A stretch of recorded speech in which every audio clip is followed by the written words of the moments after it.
সাইয়েদনা ঈসা আলাইহিস সালাম দাজ্জালকে হত্যা করার জন্য বাংলাদেশে নামবে না, দাজ্জালকে হত্যা করার জন্য সৌদি আরবেও নামবে না, মিশরেও নামবে না, ইরাকেও নামবে না, লেবাননেও নামবে না, আলজেরিয়াতেও নামবে না, তিউনিসিয়াতেও নামবে না, মরক্কোতেও নামবে না। সাইয়েদনা ঈসা আলাইহিস সালাম দাজ্জালকে হত্যা করার জন্য ফিলিস্তিনের দামেস্কের জামে মসজিদের সবচেয়ে বড় মিনারার পাশে দুইজন ফেরেশতার পাখার উপরে ভর করে জামিনে নেমে আসবেন। এই জায়গাটা অনেক গুরুত্বপূর্ণ জায়গা। আল্লাহ বলেছেন বারাক না হাওলা, এই পুরো এলাকাটাকে আমি বরকত দিয়ে ছেয়ে দিয়েছি। পড়েন আল্লাহু আকবার। আবার এই জায়গায় বিশাল একটা যুদ্ধ হবে। ফিলিস্তিনের একটা শহর আছে আল গৌতা, এই গৌতা শহরে মুসলমানদের কেন্দ্রবিন্দু হবে। কিয়ামতের আগ দিয়ে যা যা ঘটবে সব এই ফিলিস্তিনে ঘটবে। এই জন্য তিন আর জাইতুনের কসম কাটার মধ্য দিয়ে ফিলিস্তিনের কসম কেটেছে কে? এই ফিলিস্তিনের বাইতুল হাম, যেটাকে বলে বেথেলহাম, এই বেথেলহাম সিটিতে ঈসা আলাইহিস সালামের জন্ম। সুবহানাল্লাহ পড়েন। মনে থাকবে কোন শহরে? বেথেলহাম। বেথেলহাম শহরে ঈসা আলাইহিস সালামের জন্ম। তার মানে আল্লাহ ঈসা নবীর জন্মস্থানের কসম কাটলেন। এরপরে আল্লাহ বললেন ওয়াতুরে সিনিন, তুর পাহাড়ের কসম, সিনাই পর্বতের কসম। তুর পাহাড় হলো মিশরে, মিশর হলো মূসা আলাইহিস সালামের জন্মস্থান। আর ওয়াহাদাল বালাদিল আমিন, এই নিরাপদ শহরের কসম, মানে মক্কাতুল মুকাররমার কসম। মক্কা মুকাররমা কার জন্মস্থান? জোরে বলেন, আরো জোরে বলেন। বিশ্বনবীর জন্মস্থান। তিনজন বড় বড় পয়গাম্বর যেই তিন দেশে এসেছে, আল্লাহ তিনটা দেশের কসম কাটলেন। তিনটা বড় বড় শরীয়তের ধারক বাহক এই তিনজন নবী, উলুল আজমি মিনার রাসূল। এজন্য আল্লাহ বললেন ওয়াত্তিনি ওয়াজ-যাইতুনি ওয়া তুরি সিনিন ওয়া হাযাল বালাদিল আমিন। তিন আর জাইতুনের কসম, মানে ফিলিস্তিনের কসম। ওয়া তুরি সিনিন, তুর পাহাড়ের কসম, মিশরের সবচাইতে উঁচু পাহাড়, যে পাহাড়ের চূড়ার উপরে উঠে সাইয়েদনা মূসা আলাইহিস সালাম সরাসরি আল্লাহর সাথে কথা বলেছেন। ওয়া কাল্লামাল্লাহু মূসা তাকলিমা, সরাসরি without any media, without any via, সাইয়েদনা মূসা আলাইহিস সালাম আল্লাহর সাথে কথা বলতেন। পৃথিবীতে চারটা আসমানি কিতাব সবচাইতে সেরা। এক হচ্ছে তাওরাত, দ্বিতীয়ত জাবুর, তৃতীয়ত ইনজিল, চতুর্থত কোরআন। তাওরাত আল্লাহ নাজিল করেছেন সাইয়েদনা মূসা আলাইহিস সালামের উপর, জাবুর নাজিল করেছেন দাউদ আলাইহিস সালামের উপর, ইনজিল নাজিল করেছেন ঈসা আলাইহিস সালামের উপর, আর বিশ্বনবীর উপর নাজিল করেছেন কোরআন। ঠিক কিনা? এই তাওরাতকে রব্বুল আলামিন স্বয়ং নিজ হাতে লিখে কাঠের ফলকের মধ্যে, তক্তার মধ্যে লিখে সাইয়েদনা মূসা আলাইহিস সালামকে দিয়েছেন। সুবহানাল্লাহ। এটাকে আরবিতে বলে আলওয়াহ। লাউহের প্লুরাল হচ্ছে আলওয়াহ। কাঠের তক্তার মধ্যে আল্লাহ নিজে তাওরাত লিখেছেন। কিসের মধ্যে লিখছেন? কথা বলেন, শুনতেছেন? মনোযোগ আছে? কাঠের তক্তার মধ্যে তাওরাত লিখলেন, লিখে মূসা আলাইহিস সালামকে বললেন মূসা ফিহি বুরহান, ফিহি হুদা, ফিহি হিদায়া। এই হচ্ছে তাওরাত কিতাব, আমি নিজ হাতে লিখে দিয়েছি। এর মধ্যে হেদায়েত আছে, এর মধ্যে বরকত আছে, এর মধ্যে বুরহান আছে, দলিল আছে। যাও এই কাঠের তক্তার মধ্যে লেখা তাওরাত কিতাবকে নিয়ে যাও, বনি ইসরাইলের কাছে এই তাওরাত কিতাবের দাওয়াত দাও। সাইয়েদনা মূসা আলাইহিস সালাম ছিলেন এক শক্তিশালী নবী। উনি ভাবলেন অল্প কয়েকটা তক্তা, কাউকে ডাকার দরকার নাই, আমার ভাই হারুন রে লাগবে না, আমি যথেষ্ট।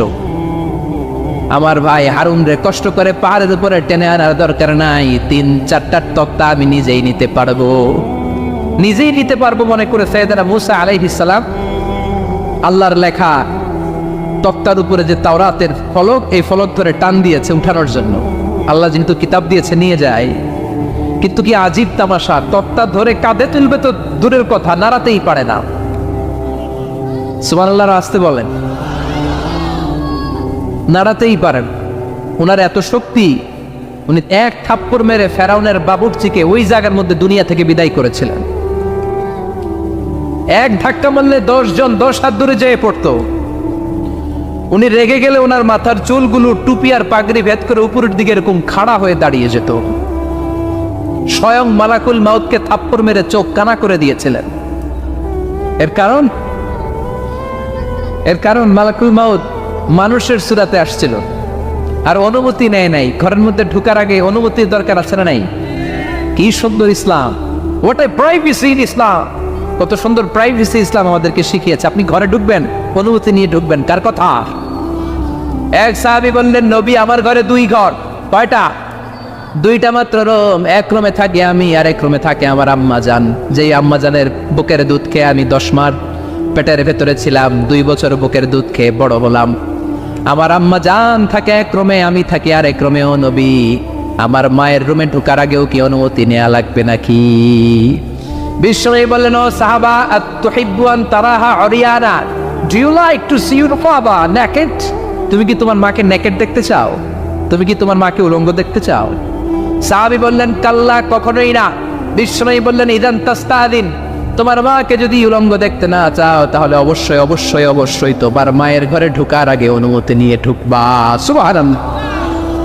মায়ের ঘরে ঢোকার আগে অনুমতি নিতে হবে। তাহলে ভাইয়ের ঘরে, বোনের ঘরে, ভাবির ঘরে, হ্যাঁ, ঢুকাই যাবে না। ভাবির ঘরে ঢোকা যাবে? কারো ঘরে ঢোকার আগে অনুমতি নিতে হবে। এটাকে বলে প্রাইভেসি। ইসলামী প্রাইভেসি কি গুরুত্ব দেয়? কারণ আপনি হয়তো এমন একটা সময় চলে যাবেন ঘরের ভিতরে, ঘরের ভেতরে আপনার আম্মা ওই সময় হয়তো হালকা পোশাক পরে, সিম্পল কোনো কাপড় পরে শুয়ে আছে, ঠিক কিনা? ওই পোশাকে সে আপনার সামনে আসতে চায় না। আপনি যখন নক করবেন, আপনি যখন সালাম দিবেন, পারমিশন চাইবেন, সে হয়তো ওনাকে ঢেকে চাদর পরে সুন্দর করে জামাটা পরে তারপরে আপনার সামনে আসবে। চিল্লায় বলেন ঠিক কিনা? এজন্য অনুমতি নিয়ে ঢোকা ফরজ। কারো ঘরে যখন যাবেন, আগে সালাম দিবেন, 3 বার সালাম দিবেন। 3 বার সালাম দেওয়ার পরে যদি উত্তর না পাওয়া যায়, চলে যাবেন। কার কথা? মানতে রাজি আছেন তো? এগুলো মানি না, এই জন্যই ঘরে অশান্তি, ফ্যামিলিতে অশান্তি। চোখের হেফাজত নাই, নজরের হেফাজত নাই। এই নজরের লাগাম যদি টেনে ধরতে পারেন, ফ্যামিলির 50% সমস্যা এমনিই চলে যাবে। চিল্লা এখন ঠিক কিনা? সাইয়েদনা মুসা আলাইহিস সালামের কাছে মালাকুল মাউত, মৃত্যুর ফেরেশতা, মানুষের সূরাতে এসেছিল, অনুমতি নেয় নাই, হুট করে ঘরে ঢুকছে। ঢুইকা কয়, আনা মালাকুল মাউত, আমি মৃত্যুর ফেরেশতা, জিইতু আন আকবাদা রূহাক, আপনার রূহ কবজ করতে আসছি। মুসা আলাইহিস সালাম দেখতেছে একদম সলিমুদ্দি। মুসা নবী দেখে কি, আর সলিমুদ্দি কয় কি, আমি মালাকুল মাউত। ভেজাল আছে না নাই? সাইয়েদনা মুসা আলাইহিস সালাম দেখে দিব্যি সাধারণ মানুষ, আর সে বলে আমি তোমার রূহ কবজ করতে এসেছি। মুসা আলাইহিস সালাম রেগে গেলেন, অনেক মেজাজ ওলা নবী ছিলেন। রাগের চোটে 1 থাপ্পড় দিলেন। থাপ্পড় খেয়ে মালাকুল মাউতের 1 চোখ নাই। বুখারীর বর্ণনা, ফাসাক্কাহু ফাফাকু আইনা, থাপ্পড় মারলেন, চোখ শেষ। মালাকুল মাউত বাঁচার জন্য দিলেন দৌড়। এক দৌড়ে আল্লাহর আদেশে আল্লাহর আরশে চলে গেলেন। যে বলে, মাবুদ এমন নবীর কাছে পাঠিয়েছেন, আরসালতানি ইলা আবদিন লা ইউরিদুল মাউত, এমন বান্দার কাছে পাঠিয়েছে, ওই বান্দা মরতে চায় না, খালি মারতে চায়। কি করতে চায়? মরতে চায় না, মারতে চায়। দেখেন কি করছে আল্লাহ। বললেন, ও মালাকুল মাউত, ভুল করছো, সালাম দাও নাই, অনুমতি নাও নাই, মানুষের সূরাতে গেছো, আর নবীও সাধারণ নবী না, মেজাজওয়ালা নবী, ঠিক কিনা? চিন্তা করে লাভ নাই, আমি কথা বলবো। সাইয়েদনা মুসাকে আল্লাহ ডেকে বললেন, ও মুসা, তুমি নাকি মরতে চাও না, খালি মারতে চাও। সাইয়েদনা মুসা বলেন, না মাবুদ, আমি তো চিনি নাই, এটা যে মালাকুল মাউত, আমি তো চিনি নাই। চিনলে তো তার গায়ে আমি হাত তোলার সাহস করতাম না। আল্লাহ বললেন, ও মুসা, যাও, দা'য়াদাকা আলা মাতনি সাউর, ওই যে একটা গাভী দেখা যায়, ষাঁড় দেখা যায়, ওই গরুর পিঠের উপরে তোমার ডান হাতটা রেখে দাও। সাইয়েদনা মুসা আলাইহিস সালাম গরুর পিঠের উপরে ডান হাত রাখলেন। আল্লাহ বললেন, মুসা, তোমার ডান হাতের নিচে গরুর যতগুলো পশম, প্রত্যেকটা পশমের বিনিময়ে তোমার 1 বছর করে হায়াত আমি বাড়িয়ে দিলাম। মরতে যখন চাও না, মারতে যখন চাও, আরো কয়েক বছর মারো, হায়াত আমি বাড়িয়ে দিলাম। মুসা আলাইহিস সালাম বললেন, আল্লাহ সুম্মা মাযা, এই হাতের নিচে গরুর যত পশম, তত আমার হায়াত বেড়ে যাবে। ধরলাম হাতের নিচে 2000 পশম, 2000 বছর হায়াত বাড়িয়ে দিলেন, কিন্তু সুম্মা মাদা, 2000 বছর পরে কি হবে, আগে ওইটা কোন, ওই জামালাটা ভাঙে আগে।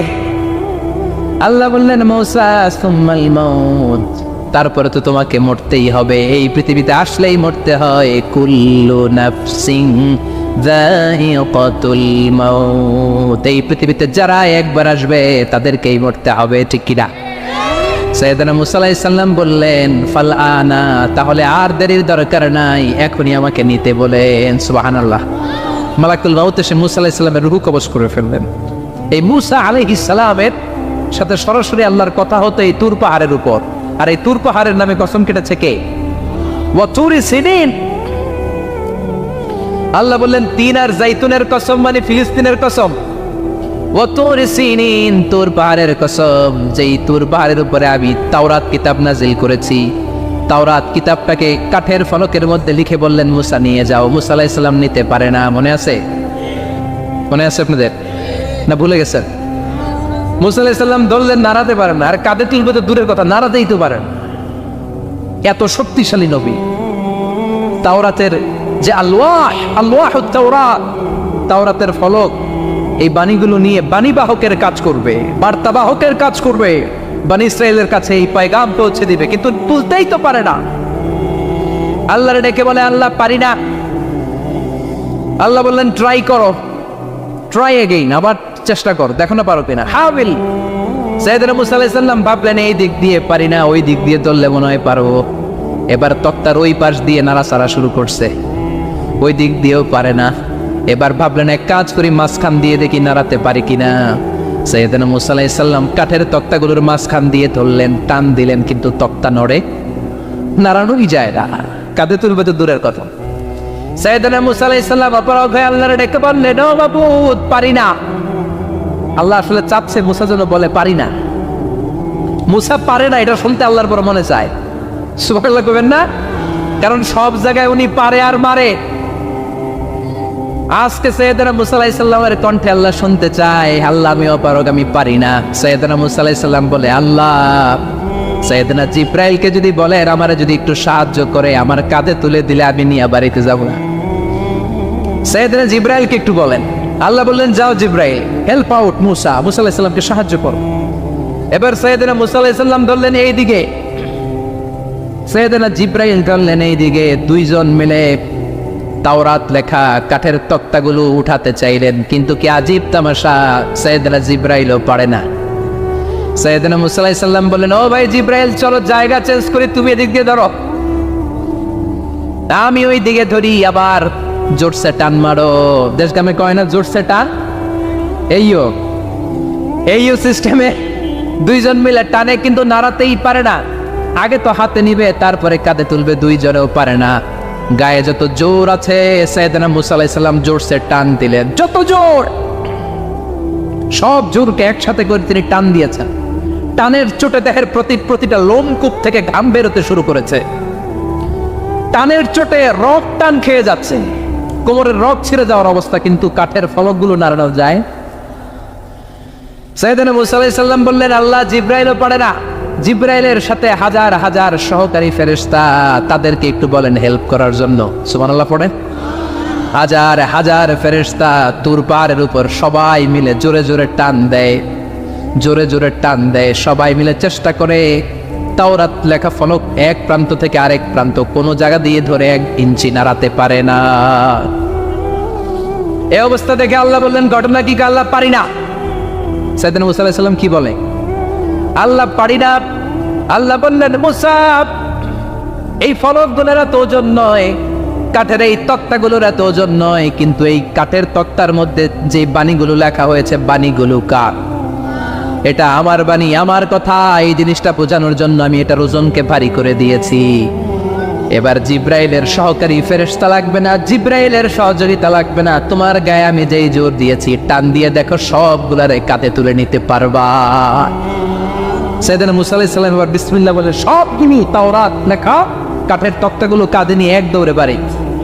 আল্লাহু আকবার। যেই পাহাড়ের উপর এই তক্তা টানাটানির ঘটনা ঘটেছে, পাহাড়টার নাম, এজন্য আল্লাহ বললেন ওয়াত্তিনি ওয়াজ্জাইতুনি ওয়া তুরি সিনিন ওয়া হাদাল বালাদিল আমিন। তিন আর জাইতুনের কসম, তুর পাহাড়ের কসম। আবার তুর পাহাড়ের মধ্যে নূরের তাজাল্লি দিয়েছে কে? فلما تجلى ربه جعله دكا وخر موسى صعقا সাইয়েদনা মুসা আলাইহিস সালাম বললেন, আল্লাহ তোমাকে দেখতে চাই। আল্লাহ বললেন, দেখতে পারবে না, পাহাড়ের দিকে তাকাও, পাহাড়ের মধ্যে নূরের তাজাল্লি দেব, যদি পাহাড় টিকে যায় তাহলে দেখতে পাবা। আল্লাহ যখন তুর পাহাড়ের উপর তাজাল্লি মেরেছেন, পাহাড় ভেঙে খান খান হয়ে যায়, সাইয়েদনা মুসা আলাইহিস সালাম বেহুশ হয়ে যায়। এই বেহুশ হওয়ার ঘটনা আর পাহাড় জ্বলে ছাই হওয়ার ঘটনা যেখানে ঘটেছে, ওই পাহাড়টার নাম জোরে বলেন। ওই তুর পাহাড়ের কসম কেটেছে কে? ওয়াতুরি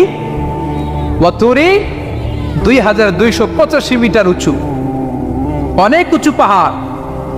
আবার ইয়াজুজ মাজুজ যখন পৃথিবীতে আক্রমণ করবে, ইন্না ইয়াজুজ ওয়া মাজুজ মুফসিদুনা ফিল আরদ, তামাম জাহানে ইয়াজুজ মাজুজ যখন আক্রমণ করবে, তামাম পৃথিবীটাকে যখন লন্ডভন্ড করে দিবে, সাইয়েদনা ঈসা আলাইহিস সালাম মুমিন বান্দাদেরকে নিয়ে যেই পাহাড়ের উপর আশ্রয় নেবেন, সেটা হলো এই তুর পাহাড়। সুবহানাল্লাহ। ঈসা আলাইহিস সালাম মুমিনদেরকে নিয়ে এক পাহাড়ে চলে যাবেন এই ইয়াজুজ মাজুজের অত্যাচার থেকে বাঁচার জন্য। এদেরকে ইংরেজিতে বলে Gog Magog. If you search in Google by writing Gog and Magog, আপনি পেয়ে যাবেন ইয়াজুজ মাজুজের কাহিনী। হাত্তা ইযা ফুতিহাত ইয়াজুজ ওয়া মাজুজ ওয়া হুম মিন কুল্লি হাদাবিন ইয়ানসিলুন, লক্ষ লক্ষ ইয়াজুজ মাজুজের বাহিনী আসবে। এই ইয়াজুজ মাজুজের বাহিনীর অত্যাচার, অবিচার, অনাচার, জুলুম থেকে, মারামারি থেকে বাঁচার জন্য মুসলমানরা ঈসা আলাইহিস সালামের নেতৃত্বে যেই পাহাড়ের উপর আশ্রয় নিবেন, ওই পাহাড়ের নাম হলো তুর পাহাড়। ওই পাহাড়ের নাম কি? কোরআনে অনেকবার আল্লাহ তাআলা এই তুর পাহাড়ের কথা বলেছেন।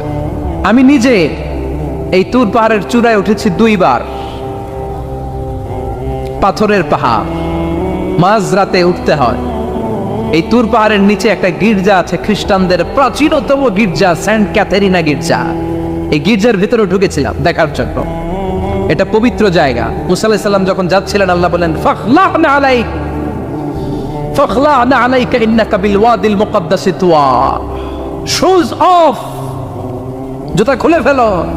মুসা জুতা খুলে ফেলো। ইন্নাকা বিল ওয়াদিল মুকাদ্দাসি তুয়া, you are in a very holy valley, very sacred valley. একটা পবিত্র উপত্যকায় তুমি এসেছো। এর চাইতে উন্নত এবং পবিত্র উপত্যকা আমি মহাবিশ্বে কোথাও সৃষ্টি করি নাই। চিল্লায় পড়েন সুবহানাল্লাহ। মাঝরাতে এই তুর পাহাড়ে উঠতে হয়, ব্যাকপ্যাক নিয়ে যেতে হয়, সেখানে পানি টানি খাবার দাবার নিয়ে ওঠা লাগে। 3-4 ঘন্টা লাগে উঠতে, নামতে আবার 3-4 ঘন্টা। সকালে 10টা-11টার পরে আর তুর পাহাড়ে থাকা যায় না, কারণ আমাদের বাংলাদেশের পাহাড়গুলো মাটির পাহাড়, তুর পাহাড় হচ্ছে পাথরের পাহাড়। পাথরের পাহাড়ে যখন সূর্যের আলো লাগে, পাথরের পাহাড় গরম হয়ে যায়। আমরা মাঝরাতে উঠতে শুরু করলাম। আমরা যখন উঠতেছি দেখলাম খ্রিস্টিয়ান কমিউনিটির একটা গ্রুপ, তারাও উঠছে, ইহুদিদের একটা গ্রুপও উঠছে, কারণ এটা 3 ধর্মের লোকদের কাছে তীর্থস্থান। এই তুর পাহাড়ের চূড়ায় ছোট্ট একটা মসজিদ আছে, 7-8 জন নামাজ পড়া যায়। খ্রিস্টানদের একটা গির্জা আছে, ইহুদিদের একটা সিনাগগ আছে। ফজরের সময় উঠলাম, পুরো সিলসিলাতুল জিবাল তুর পাহাড় দেখলাম। অবাক হলাম, এই পাহাড়ে বিশ্বনবী মেরাজের রাতে নেমে দোয়া করেছেন, ঠিক কিনা? এই পাহাড়ে ঈসা আলাইহিস সালাম মুমিনদেরকে নিয়ে ইয়াজুজ মাজুজের আক্রমণ থেকে বাঁচার জন্য আশ্রয় নেবেন। এই তুর পাহাড়ের কসম কোরআনের ভেতরে কেটেছে কে? এজন্য আল্লাহ বললেন, ওয়াত-তিনি ওয়াজ-যাইতুনি ওয়া তুরি সিনিন ওয়া হাযাল বালাদিল আমিন। তিন আর যাইতুনের কসম, ওই মিশরের তুর পাহাড়ের কসম, ওয়া হাযাল বালাদিল আমিন, এই নিরাপদ শহরের কসম। শহরটার নাম কি? কি নাম? এই নিরাপদ শহর দ্বারা আল্লাহ বুঝিয়েছে মক্কা, না ফিলিস্তিন না। ফিলিস্তিন হচ্ছে প্রথমটা, কিন্তু হাযাল বালাদিল আমিন, এই নিরাপদ শহর দিয়ে আল্লাহ বুঝিয়েছেন মক্কা শহরকে। চিৎকার করে বলবেন, কোন শহর? মক্কা শহর। এই মক্কা শহরের আগের নাম বাক্কা। মক্কার আগের নাম কি? জোরে বলেন, আরো জোরে। ইন্না আউওয়ালা বাইতি উদিআ লিন-নাসি লাল্লাযী বিবাক্কাতা মুবারাকা হুদাল লিল আলামিন। নিশ্চয়ই পৃথিবীর সর্বপ্রথম ঘর যেই শহরের মধ্যে আমি আল্লাহ স্থাপন করলাম, শহরটার নাম হলো বাক্কা শহর। কি শহর? এই বাক্কা পরে চেঞ্জ হয়ে হয়েছে মক্কা। আল্লাহু আকবার। তার মানে আজকে জানলেন মক্কা শহরের আগের নাম হলো বাক্কা। আগের নাম কি? মক্কা শহরে অনেক হোটেল আছে, হোটেলের নাম ফুন্দুক বাক্কা। দেখছেন, ফুন্দুক বাক্কা মানে বাক্কা হোটেল। এই বাক্কা হচ্ছে মক্কার আগের নাম, মনে থাকবে। আল্লাহ বললেন হাদাল বালাদিল আমিন, এই নিরাপদ শহরের কসম, এই শহরের চেয়ে নিরাপদ শহর পৃথিবীর মধ্যে। ইউসাউইরুকুম ফিল আরহামি কাইফা ইয়াশা লা ইলাহা ইল্লা হুয়াল আজিজুল হাকীম। তিনি হলেন এমন সত্তা যিনি মায়ের পেটে থাকা অবস্থায় তোমাদের চেহারার ডিজাইন করে দিয়েছে। চিল্লায়া বলেন সুবহানাল্লাহ। তাহলে চারটা কসম কেটে আল্লাহ যে দামি কথাটা বললেন, লাকাদ খালাকনাল ইনসানা ফি আহসানি তাকওয়িম, সুন্দর আকৃতিতে তৈরি করেছি। এজন্য সুন্দর চেহারাটা নিয়ে যখন আয়নার সামনে দাঁড়াবেন, তখন আপনি আয়নার দোয়া পড়বেন আল্লাহুম্মা হাসসানতা খালকি ফাহসিন খুলুকি। বিশ্বনবীর চেহারা সুন্দর বেশি না কম? জোরে বলেন। চাঁদের চেয়ে সুন্দর তুমি নবী আমার কামলিওয়ালা, চাঁদের চেয়ে সুন্দর তুমি নবী আমার কামলিওয়ালা, দু জাহানের বাদশাহ তুমি প্যারা নবী সাল্লাল্লাহু আলা, দু জাহানের বাদশাহ তুমি প্যারা নবী সাল্লাল্লাহু আলা, চাঁদের চেয়ে সুন্দর তুমি নবী আমার কামলিওয়ালা। সুবহানাল্লাহ। বিশ্বনবীর চেহারাটা বড় সুন্দর ছিল। এত সুন্দর চেহারার মানুষ পৃথিবীতে দ্বিতীয়টা নাই। ওই চেহারা নিয়ে বিশ্বনবী আয়নার সামনে যখন দাঁড়াতেন, উনি বলতেন আল্লাহুম্মা হাসসানতা খালকি ফাহসিন খুলুকি। এর মানে হলো, আল্লাহ আমার চেহারাটা আপনি যেমন সুন্দর করেছেন, আমার চরিত্রটাও সুন্দর করে দিয়ে। This is the attitude. এটাকে বলা হয় attitude. What a marvellous amazing attitude he belongs. বিশ্বনবীর কি সুন্দর অ্যাটিটিউড ছিল। সুন্দর চেহারা নিয়ে আয়নার সামনে দাঁড়িয়ে তিনি বলতেন, আল্লাহ আমার চেহারাটা যেমনি সুন্দর করেছো, আমার চরিত্রটাকেও সুন্দর করে দাও। আমার বাহিরটা যেমন সুন্দর, আল্লাহ আমার ভেতরটারেও সুন্দর করে দিও। পড়েন আমিন। এই আয়নার দোয়া পারেন তো? আয়নার সামনে দাঁড়ায় এই দোয়া পড়েন তো? নাকি বলেন আয়না বসাইয়া দিও কলবের ভিতর? এগুলো বলবেন? পড়েন আল্লাহুম্মা হাসসানতা খালকি ফাহসিন খুলুকি, আল্লাহুম্মা হাসসানতা খালকি ফাহসিন খুলুকি। হে আল্লাহ, সবাই বলেন হে আল্লাহ, তুমি আমার চেহারাটা সুন্দর করেছো, তুমি আমার চরিত্রটাও সুন্দর করে দিও। আমিন। আর জোরে পড়েন আমিন। এই জন্য নিজে যখন আয়নার সামনে দাঁড়াবেন এটা বলবেন, আপনার স্ত্রী যখন আয়নার সামনে দাঁড়ায় তখন এইটা বলবেন, আপনার বাচ্চা যখন আয়নার সামনে দাঁড়ায় তখন এই দোয়া পড়বেন। রাজি আছেন তো? আয়নার সামনে দাঁড়িয়ে আমরা বলবো হাসসানতা খালকি, আল্লাহ তুমি আমার চেহারাটা সুন্দর করেছো। আমরা সবাই সুন্দর, আমরা সবাই সুন্দর। যার কালার কালো, কালো চামড়ার লোক, তার মধ্যে একটা সৌন্দর্য আছে না নাই? আল্লাহ বললেন এই কালো আর ধলো এগুলো তো বাইরে।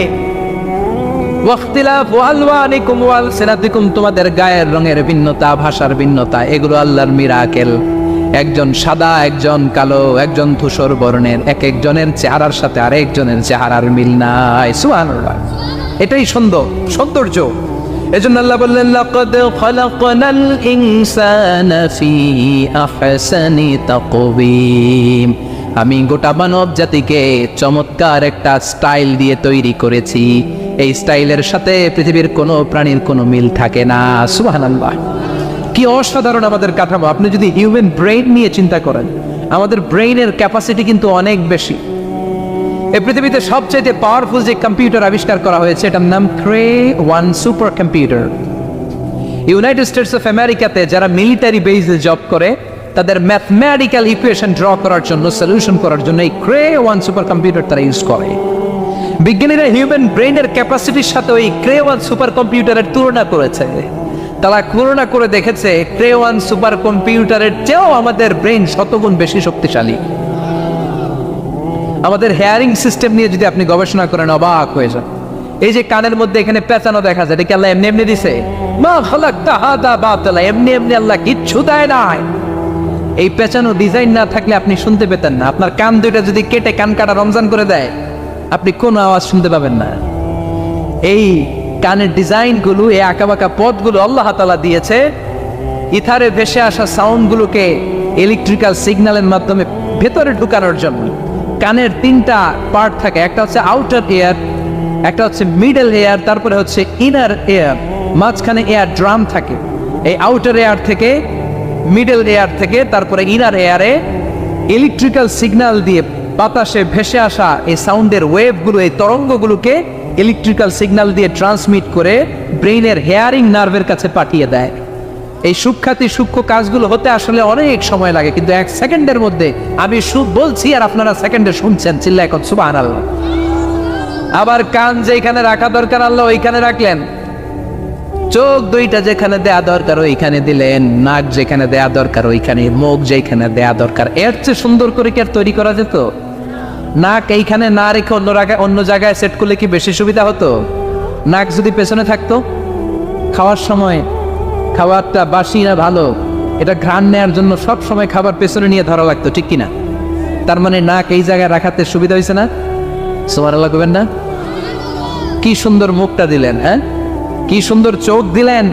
এই কান দিয়ে আমরা শুনি, দেখেন কানের সেটিংটা কত সুন্দর। ধরেন ফর এন এক্সাম্পল, উদাহরণস্বরূপ, এই কানটা আল্লাহ এইখানে না রেখে এই কান যদি আপনার এই বাম বগলের ভিতরে দিত, আর এই কান যদি আপনার এই বগলের নিচে দিত, তাহলে আজকে মিজানুর রহমান আজহারের ওয়াজ শোনার জন্য সবার এইভাবে বসে থাকা লাগতো 1.5 ঘন্টা।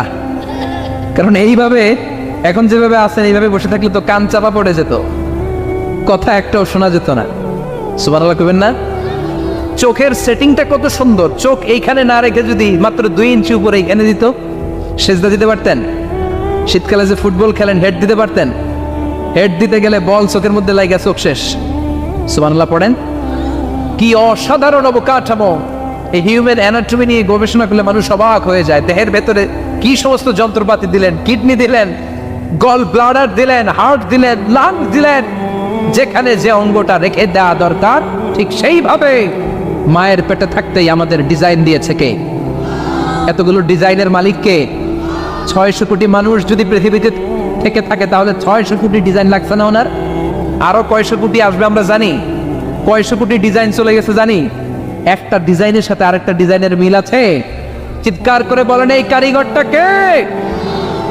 এজন্য আল্লাহ বলেন 4টা জিনিসের কসম কেটে তোমাদেরকে আমি যেটা বলবো শোনো। লাকাদ খালাকনাল ইনসানা ফি আহসানি তাকওয়িম। আমি মানুষের আকৃতিটা, মানুষের চেহারাটা বড্ড সুন্দর করে তৈরি করেছি। এত সুন্দর করে আল্লাহ তৈরি করেছেন, এর কোনো বাতিল নাই, কোনো বিকল্প নাই। চোখ যেমন হওয়া দরকার ঠিক তেমন। এই চোখ নিয়ে কত গবেষণা হয়েছে শুনলে অবাক হয়ে যাবেন। মাত্র 2 মিলিমিটার ডাইমেনশনের ছোট্ট আমাদের চোখ। এই চোখ দিয়ে আমরা অনেক কিছু দেখি। কাছের জিনিস যেমনি দেখি, দূরের জিনিসও দেখি। দূরের চাঁদ দেখি, দূরের সূর্য দেখি, দূরের মেঘমালা দেখি, ওই বিমানটাকে দেখি, আবার কাছের ছোট্ট মানুষটাকেও দেখি, ঠিক কিনা? এটার ভেতরে আল্লাহ অনেক পাওয়ারফুল মেগাপিক্সেল দিয়েছেন। এই পৃথিবীতে সবচাইতে পাওয়ারফুল যে ক্যামেরাগুলো আবিষ্কার হয়েছে মুভি শুট করার জন্য, সেখানে যেই মেগাপিক্সেল আল্লাহ দিয়েছেন চোখের ভেতরে এর কয়েক গুণ বেশি দিয়েছেন। চিল্লায় বলেন আল্লাহু আকবার। এই চোখ দিয়ে মেডিকেল সায়েন্স বলছে human eyes can identify more than 10 million colours. 1 মিলিয়নে 10 লক্ষ, 10 মিলিয়নে কত? 1 কোটি। তার মানে এই চোখ দিয়ে আমরা আমাদের এক একটা চোখ দিয়ে 1 কোটি ধরনের রং শনাক্ত করতে পারি। এক লাল রঙের মধ্যে কত লাল, লাইট রেড, ডিপ রেড, কত ধরনের মিক্স করে কত কালার হয়, সবকিছু চোখ দিয়ে আমরা ধরতে পারি। চিল্লায় বলেন আল্লাহু আকবার। জিহ্বা দিয়ে স্বাদ নেওয়ার সুযোগ দিলেন। এই জিহ্বার পার স্কয়ার সেন্টিমিটারে টেস্ট বাড রয়েছে 184টা। সেই হিসাবে আপনার জিহ্বার উপরিভাগ দিয়ে আপনি 10,000-এরও বেশি ধরনের খাদ্যের স্বাদ আস্বাদন করতে পারেন। চিৎকার করে পড়েন আল্লাহু আকবার। এক একটা অঙ্গ নিয়ে যদি আপনি গবেষণা করেন, কত কাজ করার সুযোগ আল্লাহ তাআলা দিয়ে দিলেন। 206টা নাকি হাড্ডির পিস রেখেছে আল্লাহ এক একটা দেহের ভিতরে। 206টা না, 206টা হাড় আছে। আমাদের প্রত্যেকের দেহের ভিতরে কয় পিস হাড্ডি? কথা কয় না? 206টা। সবচেয়ে ছোট হাড়টা আছে কানের ভেতরে। সুবহানাল্লাহ পড়েন। সবচেয়ে ছোট হাড়। এক একটা অঙ্গ কত সুন্দর এরকম বেন্ড করা যায়, হাত পা নাড়ানো যায়, এইখানে একটা টুইস্ট করা যায়, এইখানে টুইস্ট করা যায়, আবার কবজি টুইস্ট করা যায়। আবার এখানে এক একটা আঙ্গুলে কতগুলো টুইস্ট করা যায়, সুবহানাল্লাহ কইবেন না?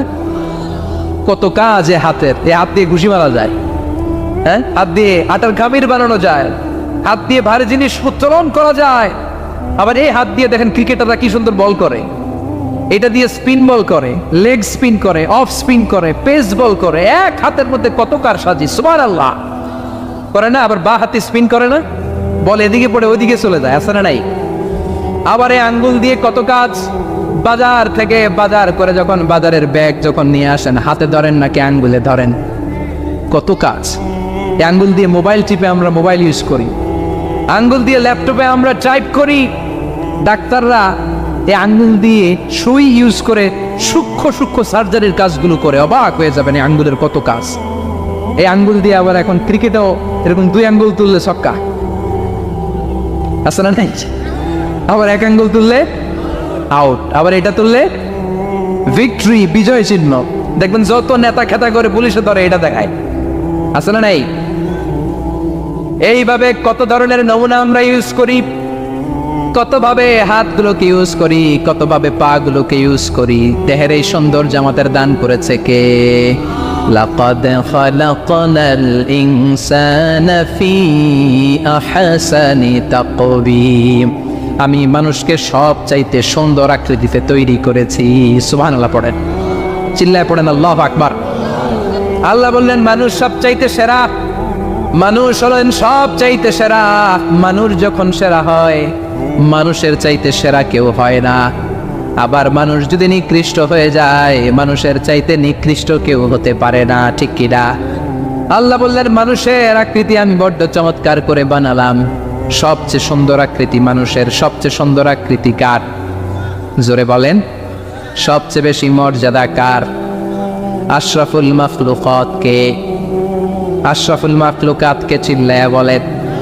নাকি হাতি, রয়্যাল বেঙ্গল টাইগার শক্তিশালী না? এটা এটা তো মানুষ খেয়ে ফেলায়, তো এটাই না আশরাফুল মাখলুকাত হওয়া দরকার? হাতি সবচেয়ে শক্তিশালী না? তো এটাই না আশরাফুল মাখলুকাত হওয়া দরকার? এগুলো কোনটাই আশরাফুল মাখলুকাত না। আশরাফুল মাখলুকাত হচ্ছে মানুষ। আশরাফুল মাখলুকাত কি? চিল্লায় বলেন আশরাফুল মাখলুকাত কে? এজন্য আল্লাহ বললেন লাকাদ খালাকনাল ইনসানা ফি আহসানি তাকওয়িম। আমি মানুষকে চমৎকার আকৃতি দিয়ে তৈরি করেছি। সুম্মা রাদাদনাহু আসফালা সাফিলিন। আবার মানুষকে আমি একেবারে নিম্নগামী করেছি। উপরে যেমনি নিয়েছি, আবার মানুষকে নিম্নগামীও করেছি। তার মানে মানুষ যদি সম্মানিত হয়, মানুষের চেয়ে বেশি সম্মানিত কেউ হতে পারে? মানুষ যদি সম্মানিত হয়, মানুষের চেয়ে সম্মানিত হওয়ার সুযোগ কারো আছে? দলিল কি? দলিল হচ্ছে বিশ্বনবী যখন মেরাজে যাচ্ছিলেন, একটা সার্টেন লেভেল, যে একটা নির্দিষ্ট জায়গায় যে সাইয়েদনা জিব্রাইল বললেন ইয়া রাসূলুল্লাহ আমি আর উপরে যেতে পারবো না, আমার খেলা এই জায়গায় শেষ, নবী আপনার খেলা এখন শুরু। সুবহানাল্লাহ। ও নবী, এই জায়গার নাম সিদরাতুল মুনতাহা, এটা সীমান্ত বৃক্ষ, এটা হচ্ছে বর্ডার এরিয়া। কি এরিয়া? এটা হলো বর্ডার এরিয়া, এখানে আমার খেলা শেষ। আজীবন আমি এই জায়গায় এসে কান পেতে আল্লাহর অর্ডার শুনেছি, আর ওই অর্ডার তামিল করার জন্য দুনিয়াতে নেমেছি। আমি জিব্রাইলের উপরে যদি 1 ইঞ্চি উপরে ওঠার চেষ্টা করি, আমার শত শত পাখাগুলোকে জ্বালিয়ে ছাই করে দিবে কে? সাইয়েদনা জিব্রাইল আর উপরে যেতে পারে নাই। যেখানে সাইয়েদনা জিব্রাইলের খেলা শেষ, ওইখানে বিশ্বনবীর খেলা শুরু হয়েছিল। কোন সুবহানাল্লাহ। তার মানে মানুষ যখন উপরে ওঠে, এত উপরে উঠে যায়, ফেরেশতাদেরকেও হার মানিয়ে ফেরেশতাদের উপরে চলে যায়। আবার মানুষ যখন নিচে নামতে শুরু করে, শয়তানকেও হার মানিয়ে নিচে চলে যায়, ঠিক কিনা? তার মানে হাইয়ার হলে সব দিক দিয়ে হাইয়ার, হাইয়েস্ট তো অল ক্রাইটেরিয়াতে সে হাইয়েস্ট, লোয়েস্ট তো অল ক্রাইটেরিয়াতে সে লোয়েস্ট। মানুষ ভালো হলে এর চেয়ে ভালো আর হয় না, মানুষ খারাপ হলে তার চাইতে খারাপ আর হয় না। এজন্য আল্লাহ বললেন সুম্মা রাদাদনাহু আসফালা সাফিলিন। মানুষকে যেমনি আমি সুন্দর আকৃতি দিয়ে তৈরি করেছি, আবার ওই মানুষকে আমি আল্লাহ নিম্নগামী করেছি। যেটা উপরে ওঠে ওইটা আবার নিচেও নামা লাগে, ঠিক কিনা? নিরাশ হবেন না, হতাশ হবেন না, হাল ছাড়বেন না, ভরসা রাখুন কার উপর? মনে থাকবে এই সূরার সেন্ট্রাল থিম বা সাবজেক্ট ম্যাটার, কেন্দ্রীয় আলোচ্য বিষয় হচ্ছে নিরাশ হওয়া যাবে না, হতাশ হওয়া যাবে না, হাল ছেড়ে দেওয়া যাবে না, ভরসা রাখতে হবে কার উপর? এজন্য আল্লাহ আলোর কথা বলেছেন। সুবহানাল্লাহ পড়েন। এই সূরা নাজিলের একটা ব্যাকগ্রাউন্ড আছে, শুনবেন? কোন প্রেক্ষাপটে নাজিল হলো শুনবেন? এই সূরাটা হচ্ছে সূরাতুদ দুহা, হচ্ছে মাক্কি সূরা। কি সূরা? সবাই কোন? মাক্কি সূরা, এবং মাক্কি যুগের একেবারে শুরুর দিকে নাজিল হওয়া সূরা। বিশ্বনবীর কাছে কোরআনের শুরুর দিকে যে সমস্ত আয়াত নাজিল হয়েছে বিশ্বনবী প্রচার করেছেন, কারণ আল্লাহ বলেছেন বাল্লিগ মা উনজিলা ইলাইক, নবী আপনার কাছে আমি যা নাজিল করেছি প্রচার করে দেন, প্রচার করে দেন। তো যাই নাজিল হতো বিশ্বনবী প্রচার করে দিত। হঠাৎ করে কোরআন নাজিল হওয়া বন্ধ হয়ে গেল, আর নাজিল হয় না। বিশ্বনবী started to miss the revelation, কোরআনকে খুব মিস করতে লাগলেন। কিরে, কি সুন্দর জিবরাইল আসতো কোরআন নিয়ে, ওহী নিয়ে, আসে না কেন? নাজিল হচ্ছে না কেন? এখন বিশ্বনবী কোরআন পেলে কোরআন প্রচার করত, কোরআনের আয়াতগুলো সবার সাথে শেয়ার করত। এখন নাজিল হয় না, শেয়ারও করতে পারে, প্রচারও করতে পারে, প্রচার কার্যক্রম বন্ধ। কাফেরদের মধ্যে গুনগুন শুরু হয়ে গেল, মুহাম্মদ তোর রব তোরে ভুলে গেছে। নাউজুবিল্লাহ কবেন না?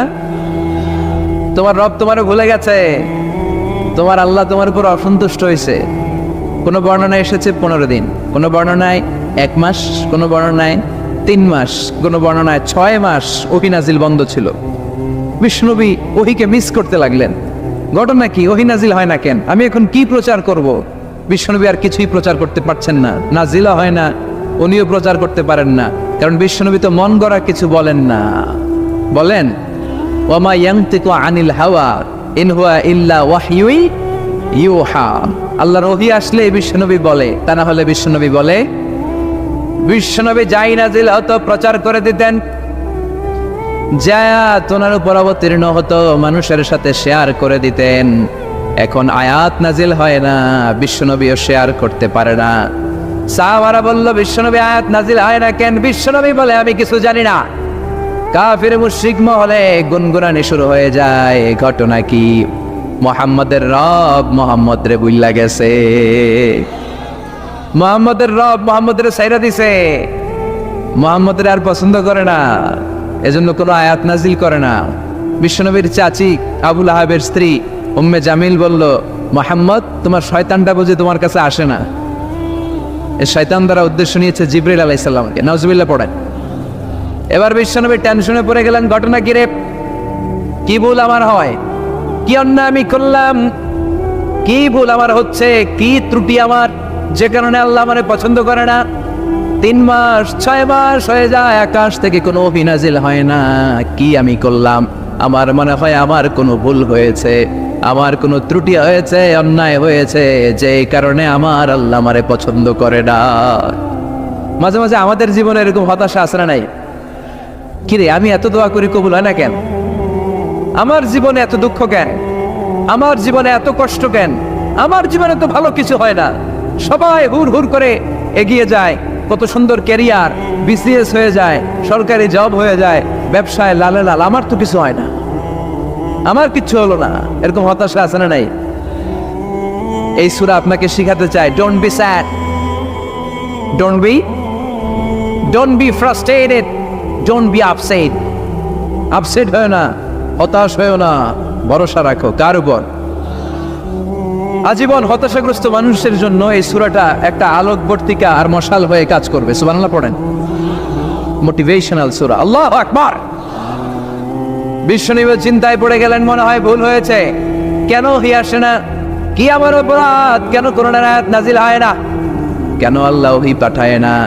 বিশ্বনবী যখন চিন্তিত, বিশ্বনবী যখন হতাশ, তখন আল্লাহ নাজিল করলেন ওয়াদ-দুহা